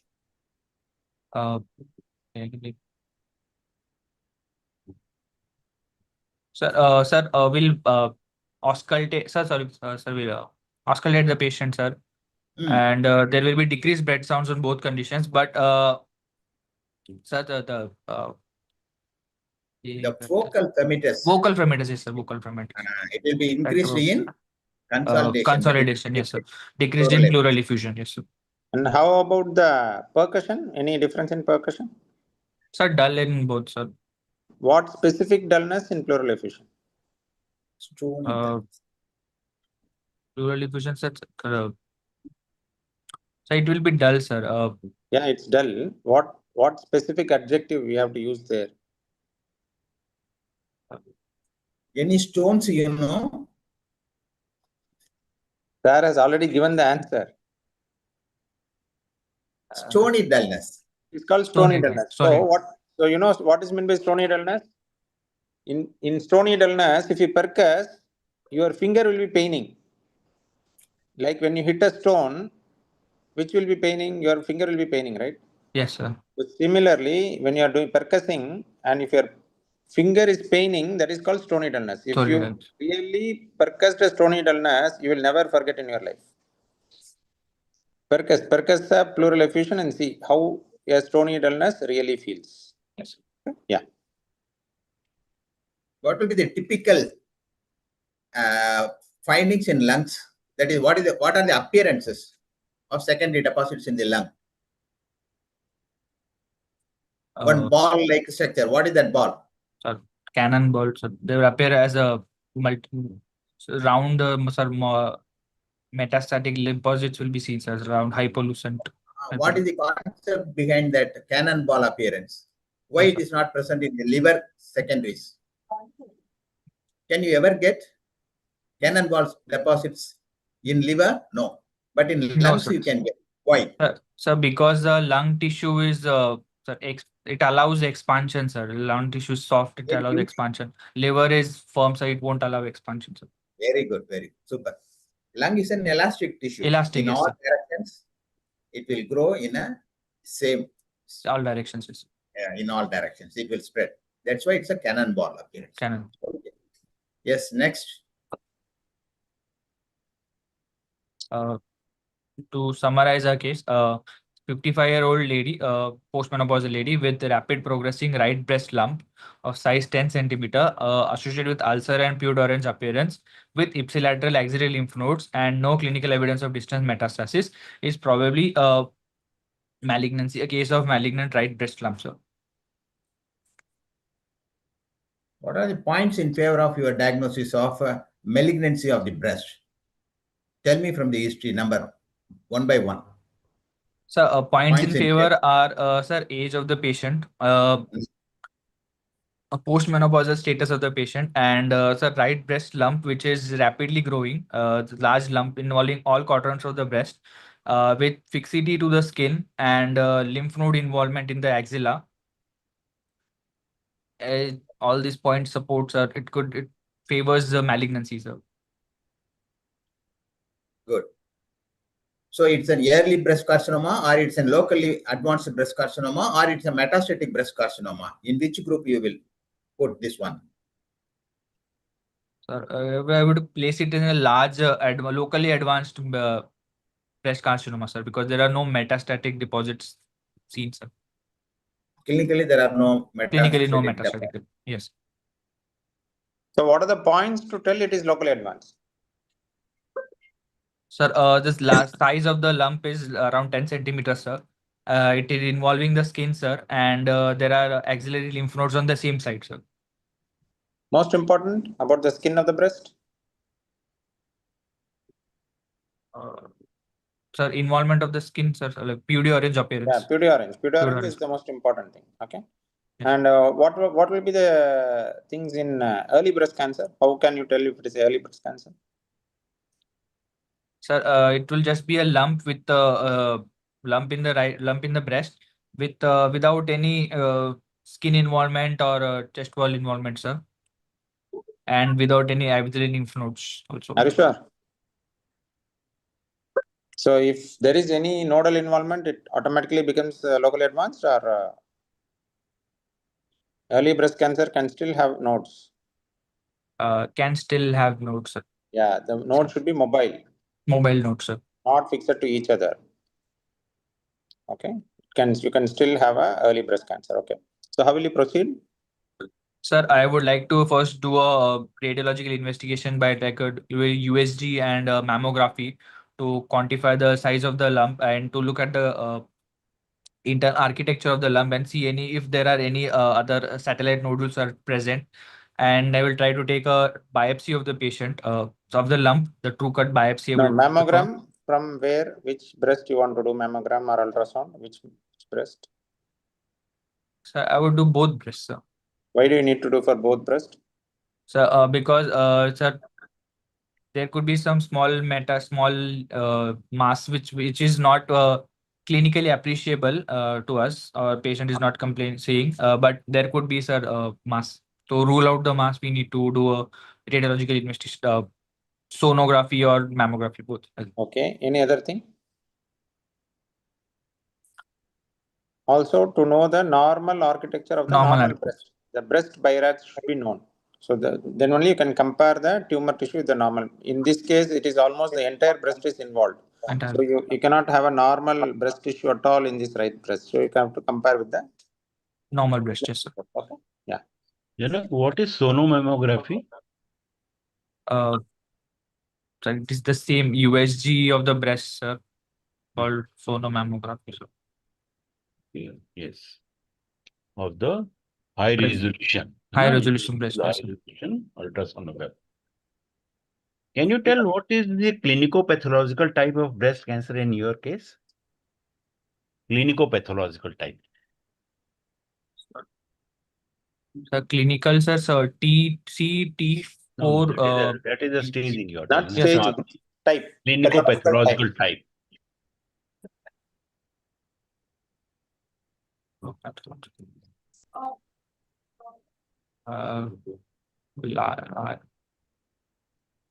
Have you heard the name of medullary carcinoma, serous carcinoma, atrophic serous carcinoma, inflammatory carcinoma, Paget's disease? Yes, sir. So where do you fit your patient? That is the clinico-pathological classification, hai na? So where do you put your patient? Sir, we can't say for sure, sir. We don't have the biopsy of the patient. We don't know the histology of the tumor, sir. No, clinico-pathological. Based on clinical, not histopathological. Based on the clinical finding, I am not histopathological. It's the clinico-pathological. You have all the classical features. Sorry, sir. Sorry, you have sir. all the classical features of clinical pathological. You can make it. Sorry, sir. Most So where do you likely find it's a medullary carcinoma. Na? It is most likely to be a medullary carcinoma. Medullocarcinoma usually occurs in the 5th and 6th decade. They usually present with the big breast and the big lump is there. Serous is slightly elderly, atrophic serous 70-80 years. Phases involve the nipple. What is inflammatory carcinoma of the breast? What do you understand by that? Sir, involvement of the dermal lymphatics more than 1/3 of the breast, sir. So there may no lump may be as such. No lymph, yes, inflammatory carcinoma, but more than 1/3 of the breast. More than 1/3 of breast skin is involved, yes, sir. Okay. Janak, is there any two different equipments for doing ultrasonogram of the breast and to take a sonomammogram? Probe is there, sir. Yes, please. Is there any two different equipment? So only the probe is different, sir. High resolution probe. High resolution probe. High For resolution taking sonomammogram. Sonomammogram, yes, sir. In which age group you will prefer sonomammogram? In which age group you will prefer X-ray mammogram? Will prefer sonomammogram in, sir, patients which are less than 40 years of age and those who have dense breasts, sir. Young people, young population, yes. And people who are more than 40 will go for mammography, sir. Why? Sir, because so we don't want to give radiation to the patient, sir. Also, USG is better for dense breasts, sir. Better penetration, sir. High resolution sonomammography. What are the mammographic findings in X-ray mammogram? So we can, it tells us about the size of the breast, in which quadrant it is present, and it can also. Yes, sir. What Sir is asking is, what are the findings you will see in a malignancy in mammogram, X-ray mammogram? mass effect, architectural distortions, microcalcifications. These are the features you look for in the branch mammogram. microcalcifications. Okay. So we'll look for macro calcifications and the lump or which is micro? infiltrating. Micro, small, Macro, micro um, calcification. micro. Yes. Cluster like.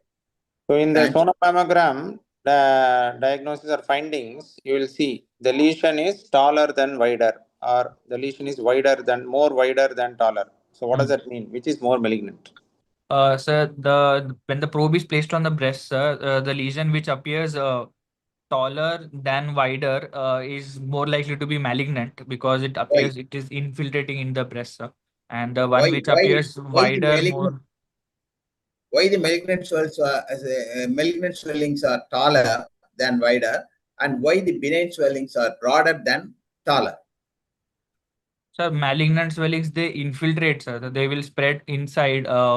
Where on the other hand, benign swellings are, they won't infiltrate any tissue and they'll just spread along the normal tissue, subcutaneous space. Increased Usually it's vascularity. outward. Increased vascularity in malignancy gives you taller, wider. That's why it's taller. Okay, benign swellings goes transversely. Transversely. It's broad. Okay. So mammogram over. Then can you see the how will you nodes in the confirm mammogram? Can you see axillary nodes in the mammogram? Will you be able to see? In medial lateral oblique, we can see some axillary nodes can be seen if they are involved and if there is calcification in the lymph nodes. Yeah. Can you see pectoral muscle infiltration in the mammogram? Is it possible? Can be seen. It will be seen. Okay. Yes, so you have seen a mammogram, no? How to read a mammogram? Yes, sir.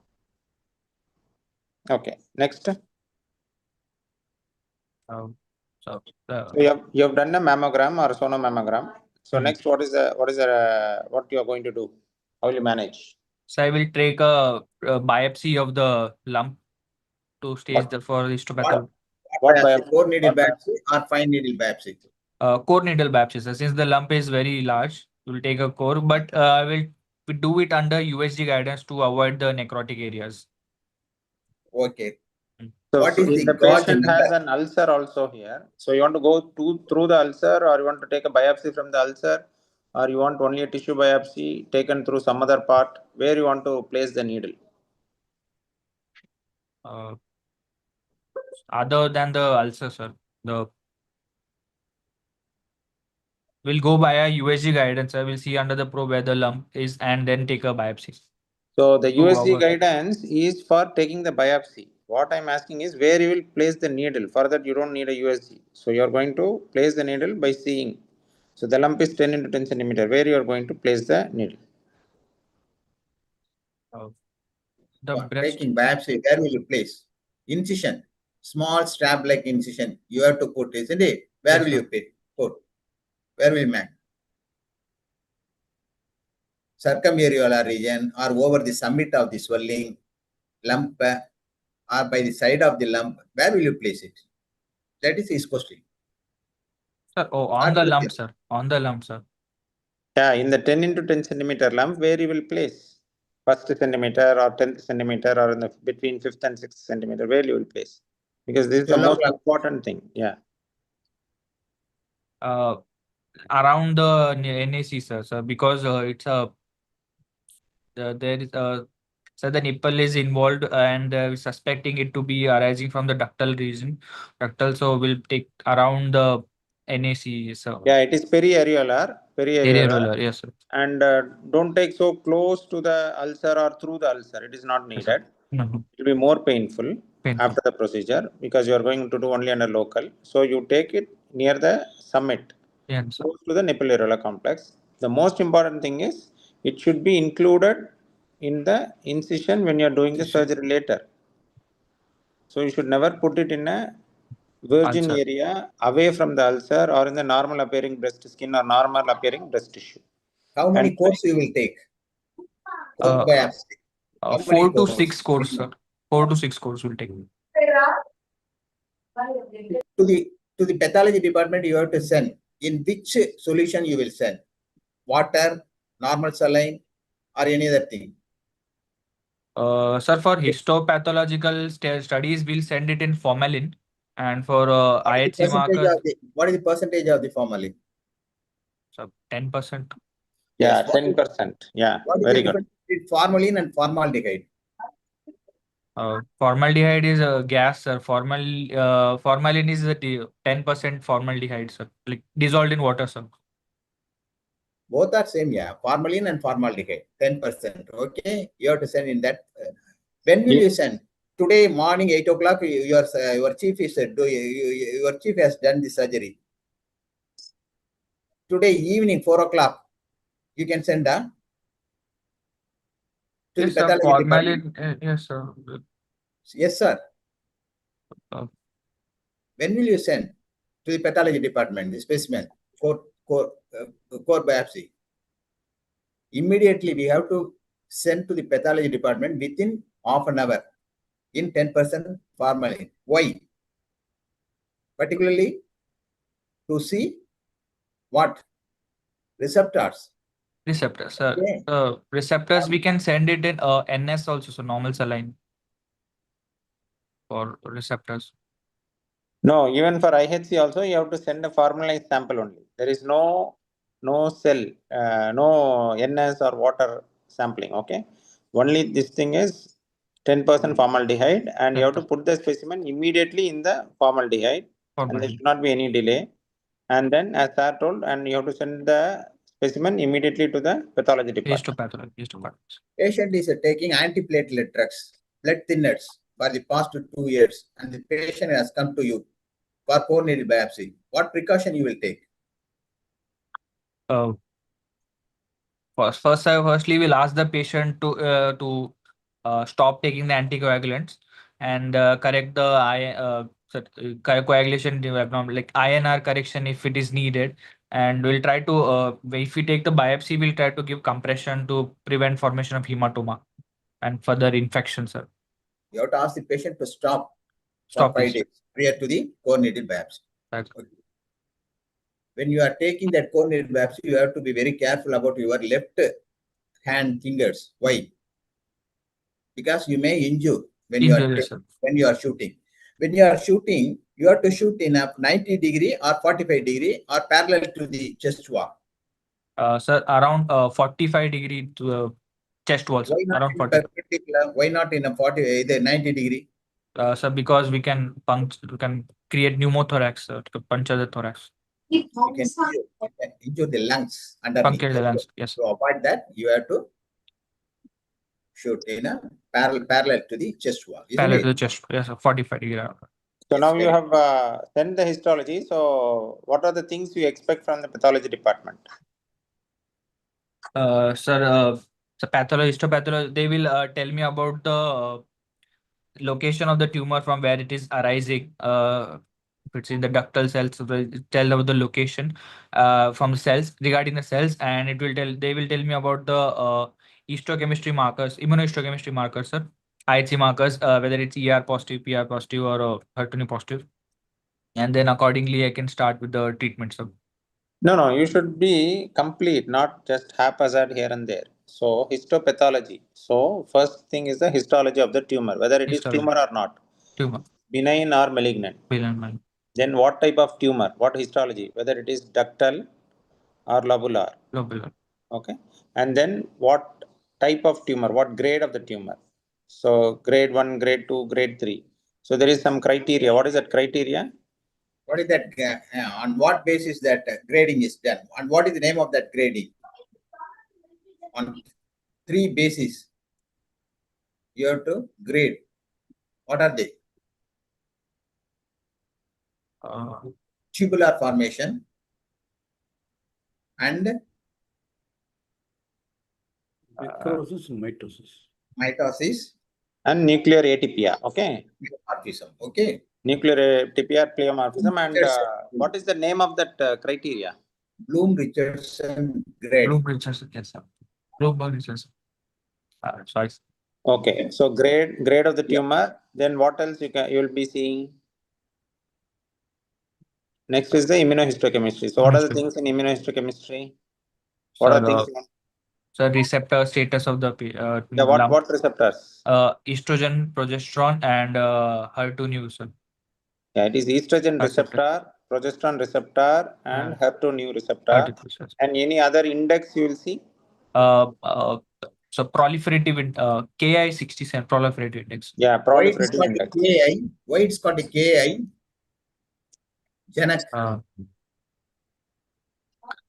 Ki, sir. Kiel, one place in Germany that is called Kiel. In that place, it is discovered that protein, proliferative index. That's why it's called KI index. Ki-67. Okay. Okay, go ahead.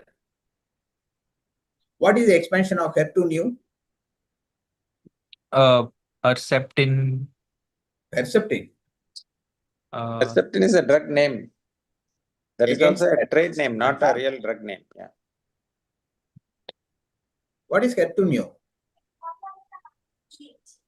Human epidermal growth factor. Human epidermal growth factor receptor, yes, sir. So there is 1, 2, and 3 of that breast. We have to see for the 2, receptor number 2. Okay. So in this patient, it has come as infiltrating ductal carcinoma, NOS. What is meant by NOS? No specific. Not a otherwise fixing. specified. Okay. Yes, sir. And the grade is grade 2. Okay. And ER, that is estrogen receptor positive, progesterone receptor positive, HER2 negative. And Ki-67, 10%. So what you're going to do next? Janak, in this true cut biopsy, you have to see for 2 more things. One is vascular invasion and differentiation of the tumor. If it is poorly differentiated tumor, if it's early breast carcinoma also, you cannot do a breast conservative surgery. Only in well differentiated tumors, you can go in for a breast. So differentiation of the tumor is important. Add that also to the true cut biopsy. Right? Yes, sir. When will you say proliferative index? That is more or higher? Or sorry, low or higher? When it is below 10%, it is low. Low, when sir. it is more than 20%, it is High, sir. high. More than 30. Yes, okay. Then answer the question of Professor Ibrahim. So what you're going to plan? It is ERPR positive and HER2 negative, Ki-67, 10%, infiltrating ductal carcinoma, NOS, grade 2 tumor. Sir, firstly, we'll go for neoadjuvant chemotherapy. No, investigation is over, or any other investigation is still pending? You have done only true cut biopsy and mammogram. Sir, first we'll like to rule out other sites of metastasis. We'll try to go for a PET So CT scan. In the management of any cancer, 2 investigations has to be done. One is confirmation of diagnosis. Next is metastatic workup. So never forget that. Okay. PET CT, yes. So what you are going to do here? So we'll take the patient for a PET scan. PET scan is not available. In my place, PET scan is not available. So what is the other alternative? Sir, we can go for CT scan. CT scan. CT scan of? Sir, CT scan spine, sir, CT abdomen, pelvis, and sir, TT brain, sir. What about chest. the local area? Yeah, chest. So Chest, first is CT chest. So what CT are the things you will see in the CT chest? What are things you can see in the CT chest? Sir, we can see the lump in the breast, and which if it is infiltrating the chest wall, we can see that, and the axillary nodes we can see, and if it is involving in the lung parenchyma also we can see, sir. They can be seen. So in this, you have mentioned it is almost involving all the quadrants. So you have examined the supraclavicular nodes, you have examined the axillary nodes. What other nodes you can see extra in CT chest? Sir, internal mammary nodes, sir. Yeah, that you can see. That has to be seen in CT chest. Okay, what are the other lung features you want to see in the CT chest? Because you have not examined the lung by any investigation, no? So what are the things you can see in this patient? Sir, look for involvement of lungs, sir, consolidation or effusion or any metastasis to the lungs. Okay, what about any other bone will be seen in this? Spinal metastasis can also be seen. Yes, it's fine. Spinal metastasis. Okay, in the abdomen, what are the things you will see? Sir, abdomen will look for the liver, sir. Liver will look for any liver metastasis in the liver leg segments. Ascites in the abdomen, sir. And any metastasis in the Krukenberg tumors or lumps in the peritoneum, yes. Ovarian, yes, sir. What And is also, what is Sister Joseph's nodule in the abdomen? So, since CA stomach, sir. Yes. What is that nodule? Where it will be present?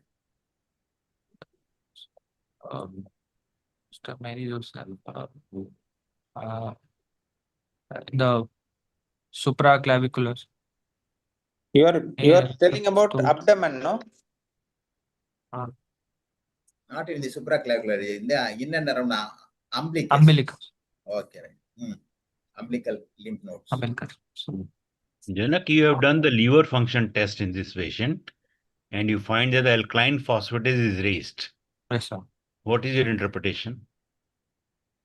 Sir, if the alkaline phosphatase is raised and we're not finding any clinical evidence of liver, so bone metastasis in this, it could be the ALP could suggest that there is any bone involvement or bony metastasis is there.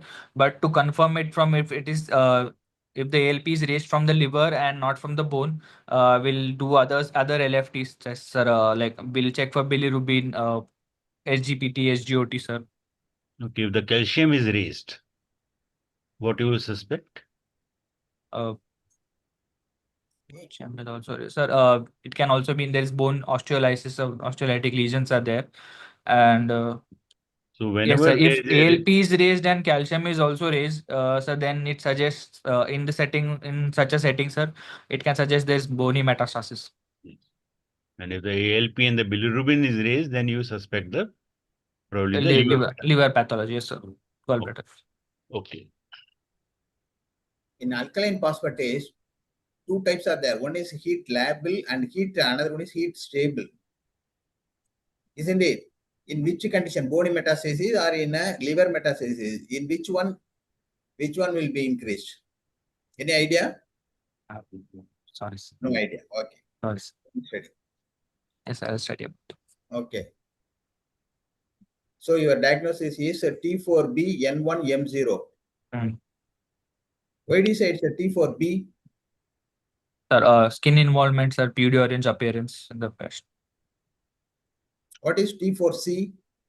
T4C is involvement of the chest wall and the skin, sir. What is T4D? Sir, T4D is inflammatory breast carcinoma. Purely orange appearance is there more than 1/3 of the breast skin, sir. Skin.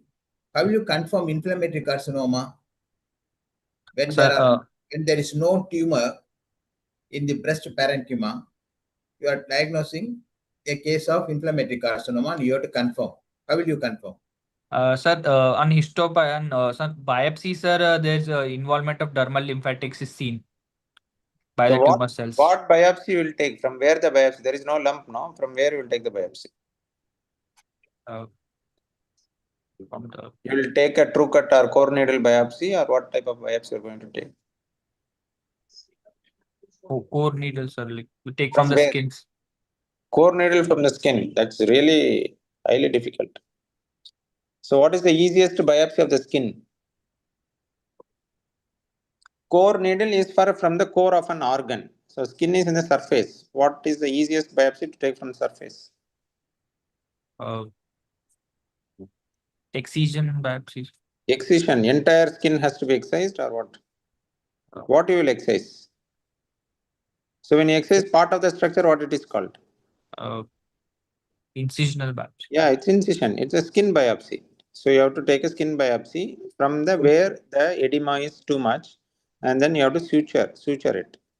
Okay, so skin biopsy is the easiest method to identify for inflammatory carcinoma. It will have dermal lymphatics infiltration, which is not clinically palpable, but it will be seen histopathologically. Histopathologically. You have the skin biopsy needles also. The rounded structure is there. skin biopsy needles, where you can just take a small punch of the skin. You Is have it that having good trephine prognosis? biopsy. Ah. Trephine biopsy, where you have to just make a circular hole and take a tissue. So from the the skin. history should be within 6 months in a case of inflammatory carcinoma, not more than that. And it is having good prognosis or very bad prognosis, inflammatory carcinoma. Bad prognosis. In which group of people it is very common? Postmenopausal, premenopausal, pregnant, lactational mothers. Postmenopausal. No, sir has Postmenopausal. already given the answer. Pregnancy and lactating. Lactating mothers, okay. Worst prognosis, lactating mothers. Okay, you have done core needle biopsy, you have done ultrasonogram, and sir has told some clinical scenario and what next we are going to do. Sir, as per the immunohistochemistry reports obtained from the pathologist, we'll start the patient on neoadjuvant chemo accordingly. And then will you Metastatic workup you have to do? You will do? So metastatic workup, we'll do PET scan, sir. We'll prefer PET scan. If that's not available, we'll go for CT scan, sir. For bony metastasis, why can't you take X-rays? We can take X-rays also, sir. Then what is the advantage of doing this PET scan? X-ray is very cheap. You can take X-ray. Then why are you doing for 10,000 or 20,000 this PET scan? Sir, PET scan, sir, we cannot give entire body X-ray, sir. Can't give that much radiation to the patient. Oh, radiation. 6 months it will take Only for involvement. the visualization of the bones to see the X-rays, to see the osteolytic lesions. It will take 6 months time for the demineralization. Okay, that is why we are taking PET scan. More than 30% of the bone. Immediately you can see. Janak, okay. Yes, sir. Janak, more than 30% of the bone should be involved or destroyed, generally, which can be visible in the X-rays. X-rays. So until that, you cannot wait. So that's why CT. Once the patient has got some bony pain or something, X-ray you take, if you're not satisfied, still the bony pain is persisting, you can go in for a CT scan. Bony metastasis and visceral metastasis. Among these two metastases, which metastasis is having worst prognosis? Visceral or bony? Visceral metastasis, sir. Very good. So which type of tumors will produce more of visceral metastasis? Infiltrating ductal or infiltrating lobular? Infiltrating ductal, sir.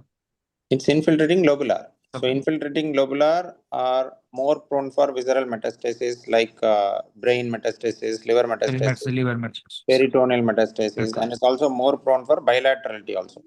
Always infiltrating lobular are more bad prognosis. Okay. So in the PET scan, you mentioned about PET scan. What is the contrast used? Sir, 18 FDG, sir, fluorodeoxyglucone. So how do you give that drug? Ask the sir, oral, sir. Oral or IV? IV, sir. Yeah, usually they give IV contrast. Yes, oral, they give water, plain water as a oral contrast. Okay. So what is that? How will they mention about the uptake? Have you seen a PET scan report? They'll mention something called SUV. What is SUV index, sir. Yeah, what is means by SUV? Sir, uptake of the contrast in the Yeah, tissue, what is sir. S, what is U, what is V? No idea. It is standard uptake value. Okay, standard uptake value. If it is more, means the tumor is more aggressive and it is more representative. So when you are doing some other malignancy, there are tumors in many places like metastasis. In one place, SUV is 2.5. In another place, SUV is 10.5. From 10.5. here, you would like to take the biopsy. In technetium 99 M scan, bony scan, how they will report the secondary deposit places? Sir, technician, they will show it at increased uptake in the Not increased uptake. Some spots. What spots? hotspots. Hot spots. Very good. Hot spots. Okay. Yes. So Technetium in SUV value, from where you will take the biopsy? Higher value or lower value? Higher value, sir. Higher value is the ideal place to take the biopsy. Okay. Yes, sir. So now in this patient, it is non-metastatic. Okay. PET scan or CT scan you have done non-metastatic, but it is locally involving Involved skins. the skin, and PD orange is there, and axillary nodes are there. No para sternal nodes or internal mammary nodes are there. So what is the management now? Any other investigations you have to take? Sir, we've done sonomammography, sir. We've done mammography. We checked out for metastasis also. We're doing PET scan, and apart from this, Any blood investigations you want to do?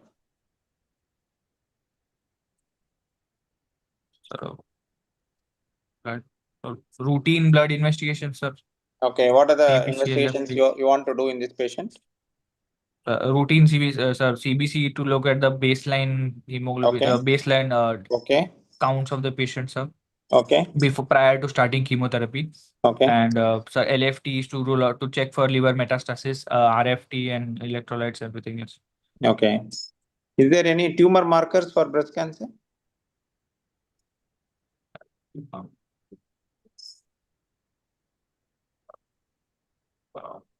Nice. Sorry.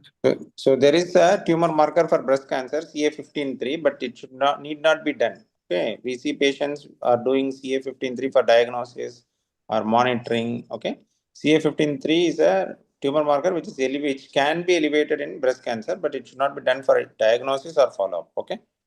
What is the tumor marker of carcinoma of the pancreas? CA19-9, sir. What is that? CA? Carcinogenic antigen, sir. Carcinogenic Antigen. Carcinogenic. Why is it? CA is carbohydrate antigen. Carbohydrate. So normally antigens are what? Carbohydrate, protein, or fat. Normally antigens are Protein, sir. usually proteins, but Proteins. here it's a carbohydrate. Carbohydrate. Antigen. Okay, that is CA. So sir asked about pancreatic cancer. What other tumor marker can be there? There's two. One is CA19-9. What is the other one? CEA also. CEA, yes, sir. CEA, carcinoembryonic antigen. Carcinoembryonic antigen. Okay. So now internal memory nodes are there, Janak? Yes, sir. How many internal memory nodes, internal thoracic nodes are there in a human body?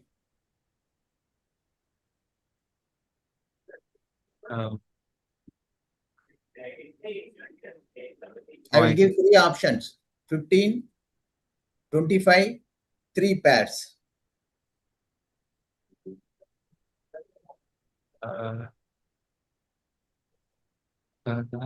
No idea. 3 pairs.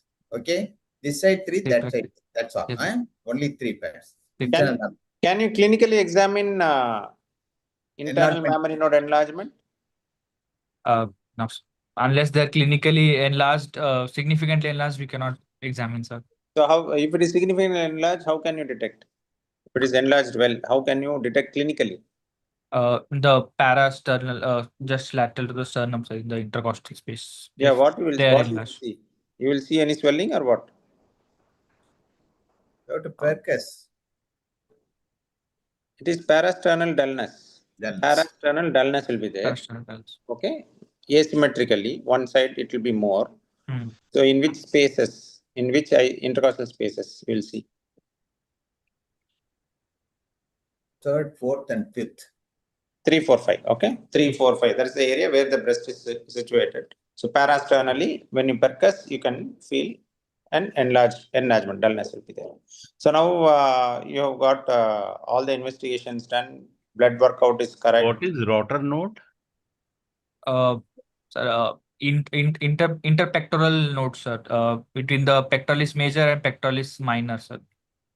It is level 1, 2, 3. know Level 2, sir. Which grade? Yeah, it's level 2. Level Yeah. 2. So what is this grading called as? Level 1, 2, 3. Level of the lymph nodes. So it is By based. whose name it goes by the name of the Birch. BERG. Level 1, level 2, level 3 goes by the name of the Birch. Yes. Can you tell me the boundaries of the level 1, 2, and 3? Sir, level 1 is lateral to the lateral and below the pectoralis minor. 2 is above and below the pectoralis minor, and 3 is medial and above. 2 is behind the pectoralis minor. So actually, the adjectives you are using is not correct. It is not surgical adjectives. Above, below. It should be superior, inferior, medial, lateral, anterior, posterior. Only these 6 adjectives. There is no above. So even in the ulcer also you mentioned it is above. That's why there was a confusion. Above the tumor. Above the tumor means it is situated over the tumor, in the summit of the tumor, or above the skin in the tumor. So you should only use proper surgical adjectives, not your own regular adjectives. Okay. Yes, sir. Pectoralis minor muscle, where it is inserted, Janak. Coracoid process, sir. Coracoid process, where it is humerus, scapula, or clavicle. Scapula, sir. Scapula. Very good. Very good. Okay, right. What you are going to do? All the investigation report, Professor Ibrahim has told. So what you are going to do? We'll start the patient on neoadjuvant chemotherapy to downsize the lump, and also also continue with the metastatic workup till the and give chemotherapy, and then take the patient for surgery, sir. What are the advantages of giving neoadjuvant chemotherapy in this particular patient of 10 into 10 centimeter lump? Sir, particularly this patient, sir, we can downsize the tumor, sir. So we may not be since the lump is large, and we can downsize it, and also, sir, it prevents the excision of the entire breast, sir. We can try preserving the breast also. It is not downsizing. Okay. It is called downstaging. Downstaging. Okay. So what is the stage now? Sir, now it's stage 3B, sir. So with giving a neoadjuvant chemotherapy, you can make the downstaging. This is one advantage. Any other advantages there? So if there are any metastases which have micrometastasis that has already occurred. Yes, sterilization of micrometastasis. Next, any other thing? So you are giving a particular regimen of chemotherapy. The tumor is responding. So what does that mean? Efficacy of the drug you can know, isn't it? Sorry, sir. Surgery you cannot assess. So before surgery, what is the advantage of giving that drugs, chemotherapeutic drugs before surgery? 2 things you are told. The next one is to assess the efficacy, that is response. We can assess whether the tumor is responding to that particular drug or not. Okay. So if it is responding, you can use the same drug post-operatively also as the adjuvant drug. What is the criteria? Whether it is responding or not? So there is some criteria, no? What are the criteria called as to assess the response? Resist criteria. Resist criteria. So do you know what is that resist criteria? How do you assess? How do you know whether the tumor is responding or not? How will you assess it? Sir, we'll look for the size of the tumor, sir. Yes, size of the tumor. Then? And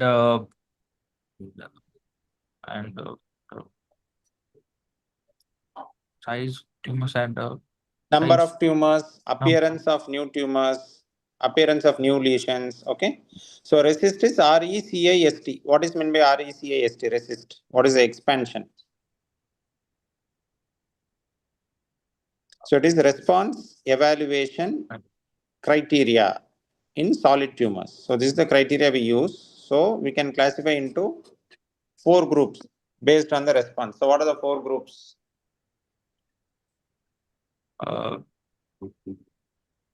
Sorry, sir. Okay, complete response, complete disappearance of the tumor, partial response. Okay. Next is stable disease. There is no growth. No growth. Tumor is a stable. Okay. Stable disease. Next is progressive disease. It is Progressive not disease. responding. So of this, which is good?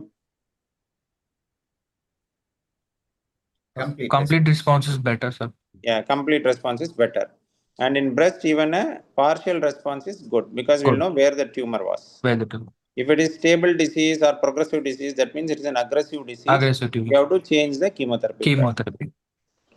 So in this patient, what chemotherapy regimen you will give normally? Patient is having ER/PR positive. Okay, HER2 negative, HER2 0. So what is the chemotherapy you are going to give here?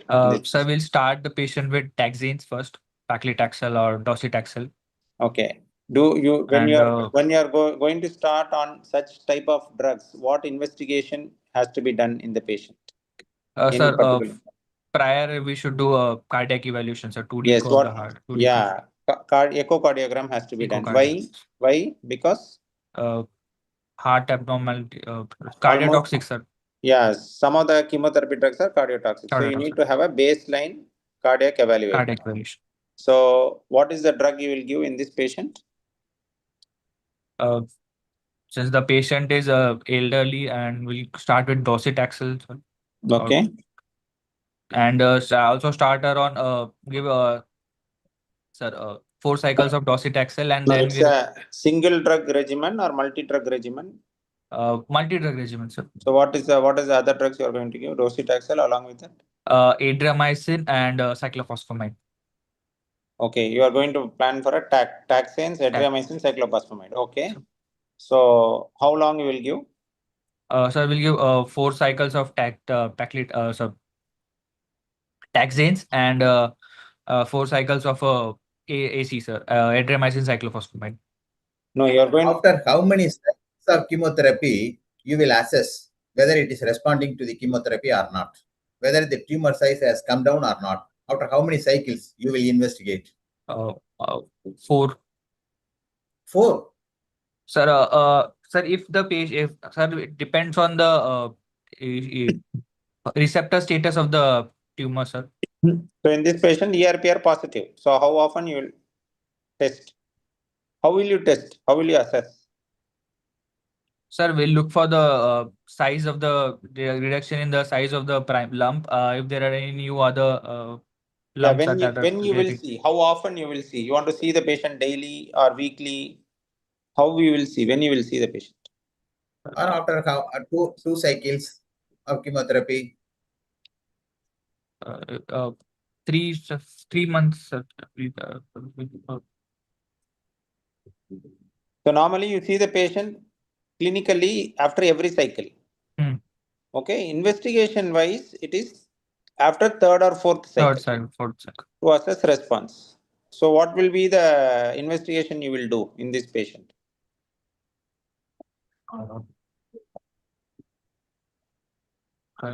What imaging you will do? If you have done PET scan previously, then you have to repeat PET scan again. Okay, then only they will be able to compare and tell how much percentage it has come down. So what are the complications you will see? Complications due to the chemotherapy? Sir, taxane, adriamycin and cyclophosphamide.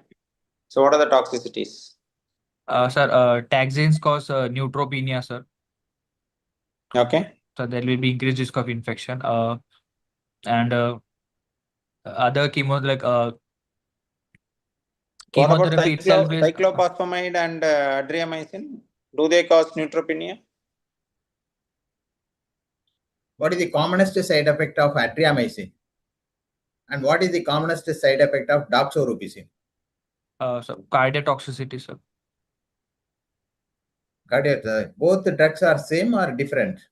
Adriamycin and doxorubicin. Which is more cardiotoxic, doxorubicin or adriamycin? Doxorubicin.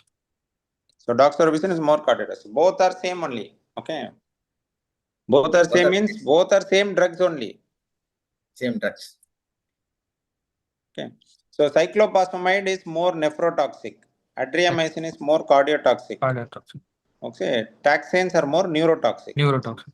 So these things has to be kept in mind. Okay. So you have given this thing and tumor has shrunk so to 50%, no new lesions, axillary node have become mobile. So what is your plan now?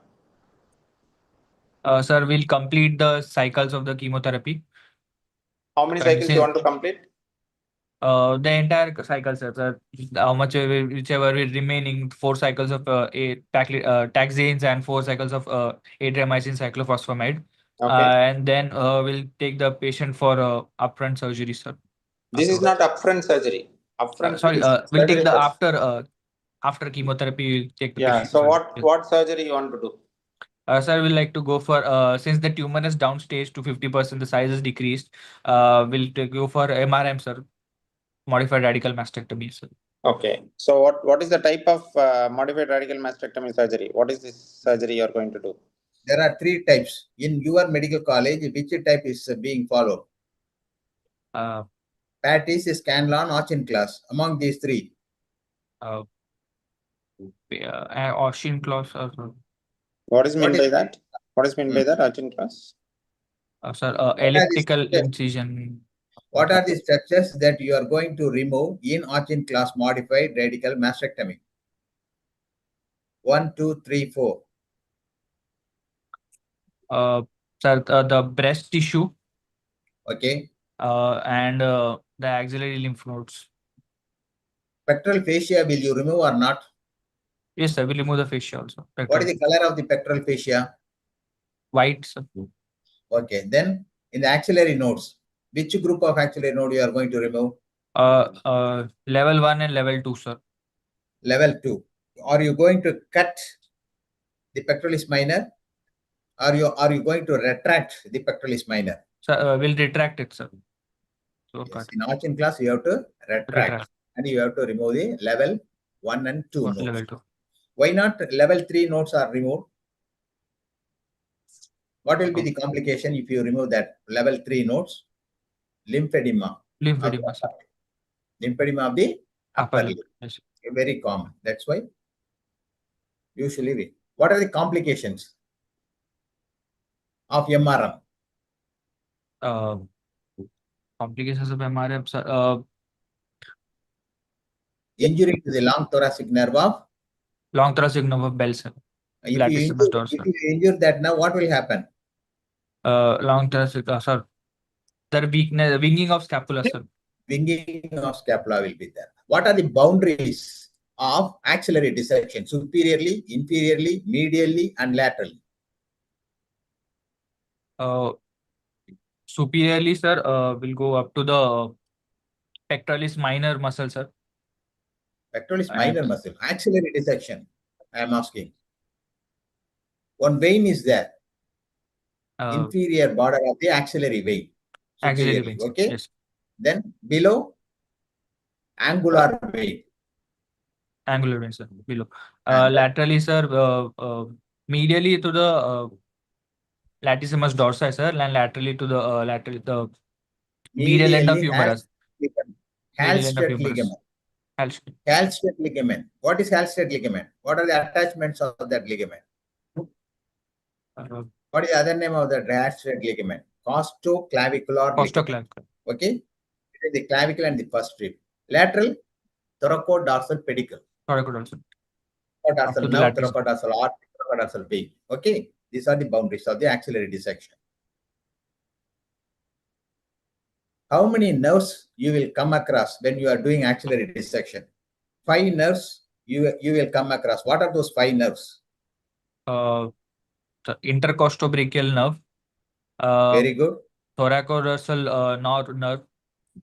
Very good. That nerve. The otherwise called subscapular nerve and nerve to latissimus dorsi. Number 2. Then yes. Number 3. Long thoracic nerve of Bell. Yes, sir. Which supplies serratus anterior. What are the other 2 nerves? What are the other 2 nerves?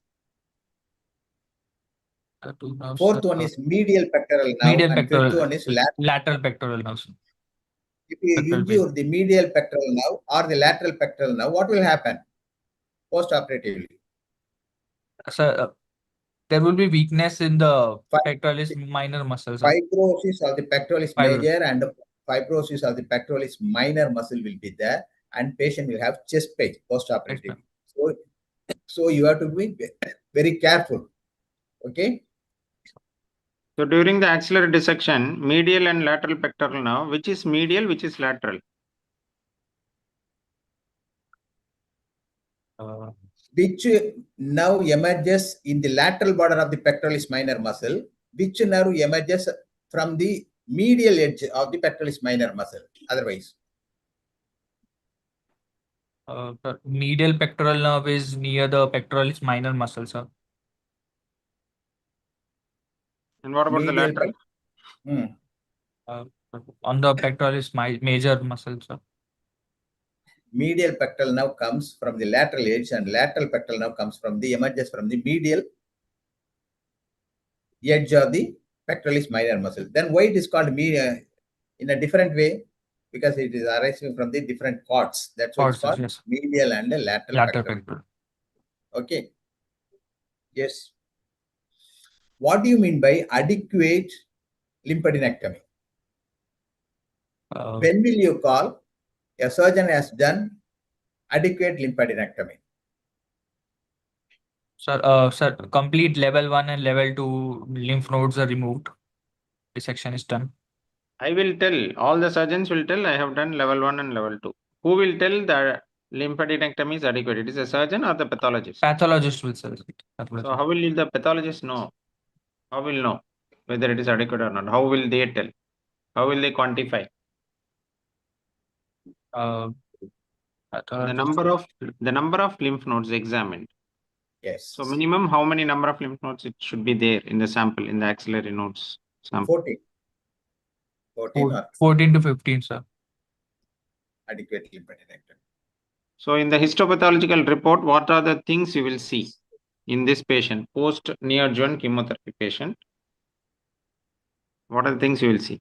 Sir, then we'll try to aim, we'll send the entire mass for histopathology and the resected mass. Sent. And Yeah, it is sir, sent. on the report, Report. yes, sir. Sir, the report will check for the free margins, sir. Margins, if the margins of the tumor are free, I will try to aim as close as possible to R0 dissection, sir. No, surgery has been already done. So what are the things you will see in the histopathological report? One is margin. Next, what? Next. Histological type, whether it is a ductal carcinoma or it is a lobular carcinoma. Histological type, ductal carcinoma, NOS type, like that. Number 3, grading of the tumor. Grading of the tumor. Then number 4, lymphovascular invasion. Number 5, how many lymph nodes are there involved? Isn't it? Like that you have to tell. Then any other thing? HR-PR status. What is HR? Sorry, ER-PR status. Hormone receptor status, sir. Yes, hormone receptors. So there is something called PTNM staging. So pathological TNM staging. For that, we'll use the T size of the tumor. So you have to see the T size. So if the tumor size is 10 into 8 centimeter residual tumor. So what is the tumor size now? Which size you will take? 10 centimeter or 8 centimeter? Sir, post will take consider. The maximum, the largest one. So if it is 2 cross 5 centimeter, it is 5 centimeter. So the largest dimension has to be taken. Okay, so lymphovascular invasion, PNI, that is perineural invasion. In the lymph nodes, you will see number of lymph nodes. The number of lymph nodes positive. Any ECS, extracapsular spread is there or not.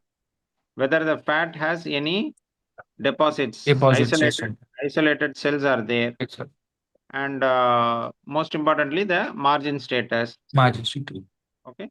And another thing, it is a post neoadjuvant chemotherapy. No? So they can say how much there is necrosis because of the chemotherapy. So the percentage also they can tell. So now surgery is done.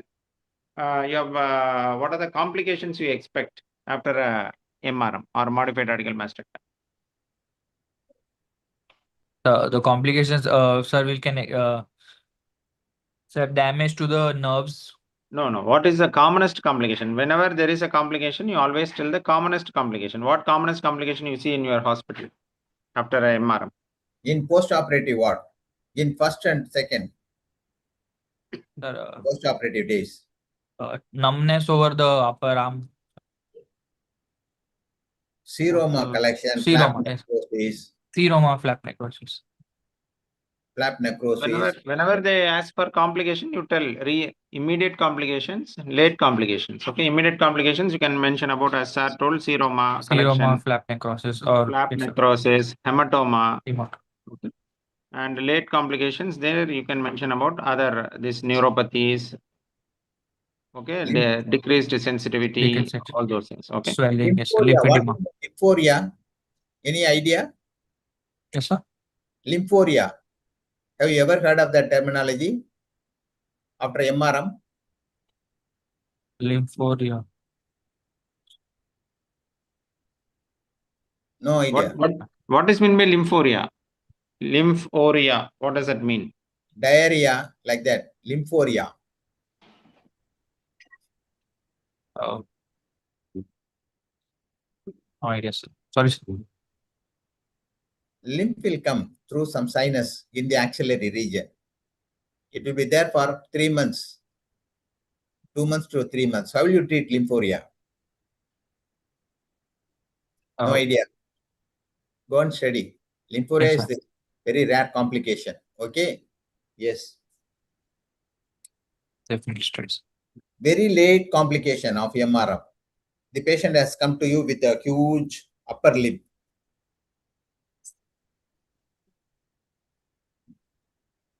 Lymphedema of the arms. Yes. If you are not Things you will do. What are the things you will do at the time of the operation that there is less chance of the lymphedema is there? Sir, we'll try to try not to remove all the lymph nodes. We try to limit to level 1 and level 2 lymph nodes. Hmm. We'll try to preserve the level 3 lymph nodes, sir, so as to prevent the lymphedema. You get the axillary vein when you are doing the axillary dissection. So what is the axillary vein to do when you are doing the axillary dissection to prevent the lymphedema? No. What you will do? You are not supposed to go beyond the lymph axillary vein. Above the axillary. We don't go beyond. Above the axillary vein. Yes. Okay. Do you know any technique which is done sometimes to reduce the lymphedema at operation?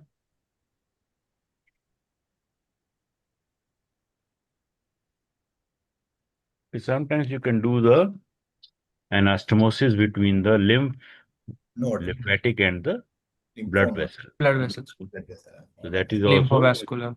Yeah, you can do that. And then you should avoid the radiation, because if it's a combined thing is there is much chance of having the lymphedema. Yes, sir.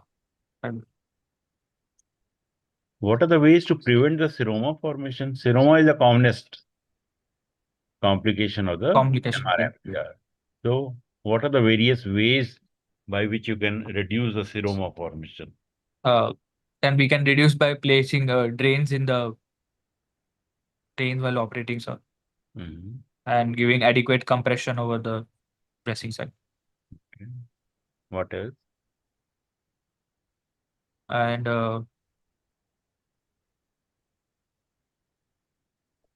you should ideally tie all the blood vessels there, because the leak from there is there and that can cause the seroma formation. Then you can glue that area. You can put a glue over the pectoralis major muscle, and that can also, so that the flap is not free. It is just sticking to the muscle. muscle. So these are the various ways you can do the reduction of the seroma formation. What is quilting? Quilting. Quilting.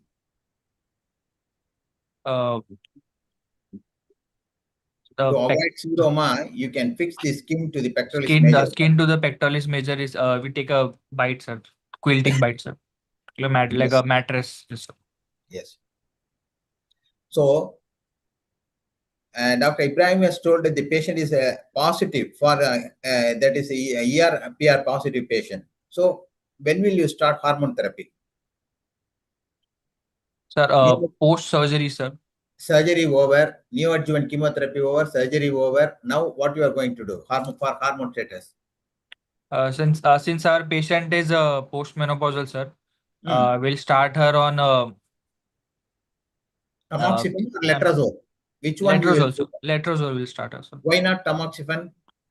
Sir, since tamoxifen increases risk of ovarian and ovarian carcinoma, sir. Uterine carcinoma, sir. That is So the in which patient you will start tamoxifen? So premenopausal, sir. So they don't have ovary and uterus. Will they not cause cancer there? Yes, sir. Sir, What is tamoxifen? What type of drug is tamoxifen? What type of drug is letrozole? sir, tamoxifen is estrogen receptor modifier, sir. Selective estrogen receptor modulator, and letrozole is a aromatase inhibitor, sir. So what is the source of estrogen in postmenopausal ladies? Sir, testosterone, sir. From there, it's aromatase estrogen, sir. from So it is the androgen. aromatase which causes androgen conversion to Androgen estrogen. So it is an aromatase inhibitor. Yes, sir. So we have to cut the source of estrogen from where it is coming. Yes, sir. So in postmenopausal, it is not from the ovary, but it is from the fat and other Fat. androgens. Androgens, yes, sir. How long you will give letrozole? And what is the dose? So I will give 20 mg, sir, 10 to 20 mg BDs or OD, sir. OD will give for 5 to 10 years, sir. 2 mg. Are you 10 sure? mg OD, sir. 10 mg letrozole dose. Sir, think not it is- let tamoxifen, sir. No, we are discussing about letrozole, postmenopausal, 55 years. What is the dose of letrozole? 2.5 milligram. 2.2. How many days a week you will give? How many days you will give? Once a day, twice a day, once a week, twice a week. For 1 year, Uh, or 3 years, or 5 years.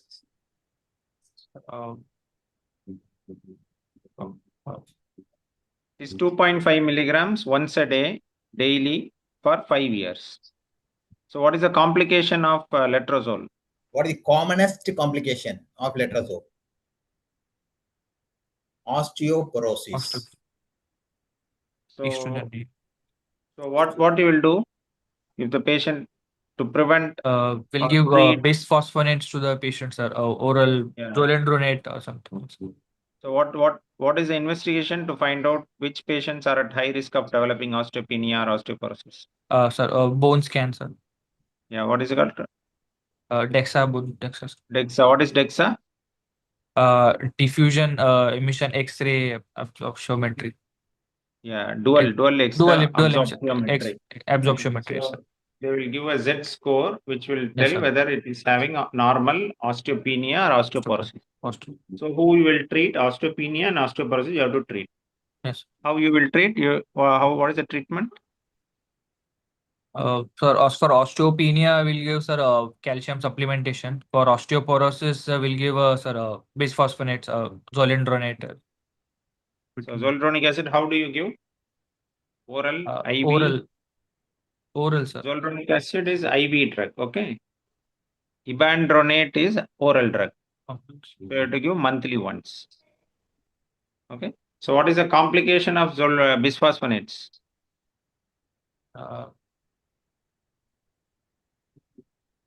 It can cause elevation of renal function. So urea creatinine. So urea creatinine has to be checked. So if urea creatinine is also elevated, is there any treatment for osteopenia or osteoporosis? Any other drugs can be given? Injection denosumab. Yeah, rank ligand binders. Inhibitors. Yeah, so that can be given. So these are the treatments. If So patient has if HER2 new is positive, which drug you will prefer? Herceptin, sir. If HER2 is positive, will prefer Herceptin. Actually, Hmm. Janak, Herceptin is a trade name. You cannot Sir, tell that. Trastuzumab, sir.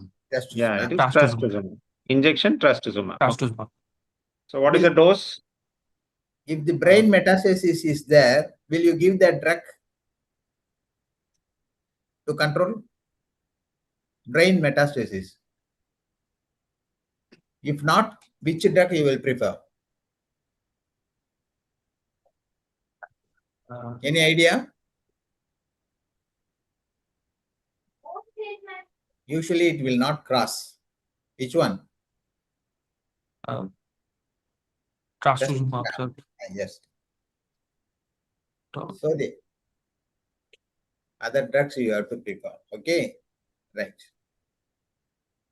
How long you will give trastuzumab in a patient?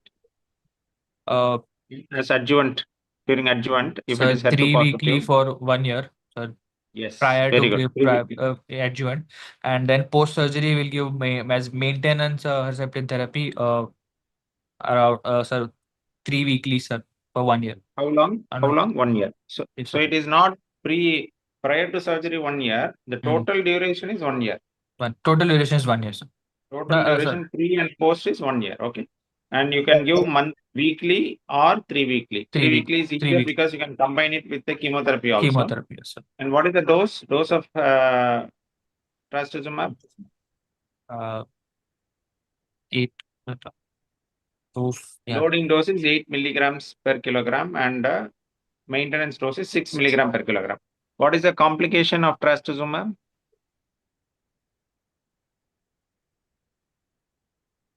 What failure? I'll read about it, sir. Read about it. Yeah, it is cardiotoxic. Cardiotoxic. So you should not combine with other cardiotoxic chemotherapy like adriamycin. Adriamycin. I think he has done well, sir. Yes, sir. Super. Yes, Janak, answered can you- almost 80% of the question. Yes, sir. This is your patient. You plan the full treatment for this after you've done the MDT. Plan the full treatment. How will you? Yeah, sequentially, how will you plan the treatment? Sir, I will start the patient first on neoadjuvant chemotherapy. Okay. Then take the patient for surgery. Okay. And post surgery, go for radiotherapy. Okay. And also start her on hormonal therapy, sir. If the ERPR positive is there, sir. Estrogen positive. What about the adjuvant treatment? Will you do the adjuvant treatment or not? Adjuvant chemo. Yes, sir. If the receptor status is HER2 positive, we'll go for adjuvant chemo as well. So since the lump size is large, we'll prefer to complete locally the advanced chemo breast first. cancer is Yes, there. sir. Okay, so you First will give complete the chemo. 4 to 6 cycles. Yes, sir. Or till the response is there. Yes, sir. Then you will go for the surgery. Surgery. Then you will go for the adjuvant treatment. Adjuvant. Whatever the cycles are left over, you will complete that. Yes. Then you will give the patient the radiotherapy. Radiotherapy. And finally, you will keep the patient on the hormonal treatment. Hormonal. Why the hormonal treatment is the last treatment? Sir, to prevent recurrence and to prevent other carcinoma, other types of carcinoma from developing. Can we give the chemotherapy and the hormonal treatment together?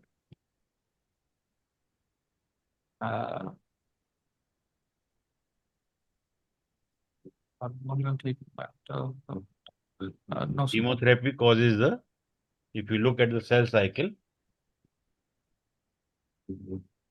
tamoxifen sends the cells into the zero. G0. Yeah.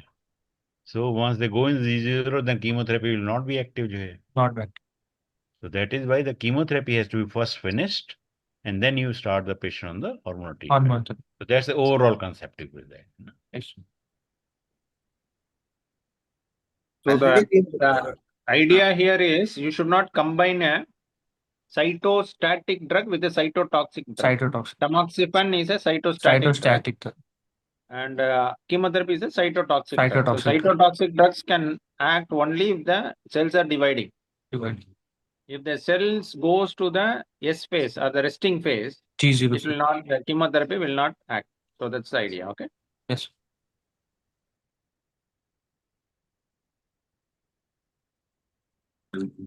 Okay. Okay, good. Can we call Yes, Doctor? Can you're we done. Sir, Very well, yeah, Janak. maybe Thank we you, sir. need to ask Janak if he has any questions to ask. Absolutely. Okay, I think one single case have taken this long time is evident of the amount of quality of discussion we had. Thank you very much. And thank you all the faculty, especially Ibrahim sir and Prabhakar sir Thank for you. staying so long. Kanna sir and Sagai sir, it's been always with us. I could see Ragmani sir also staying here for so long. And next week will be on oral cancer. The student is from Cochin. So we look forward to have a discussion on that. Thank you Definitely. very much.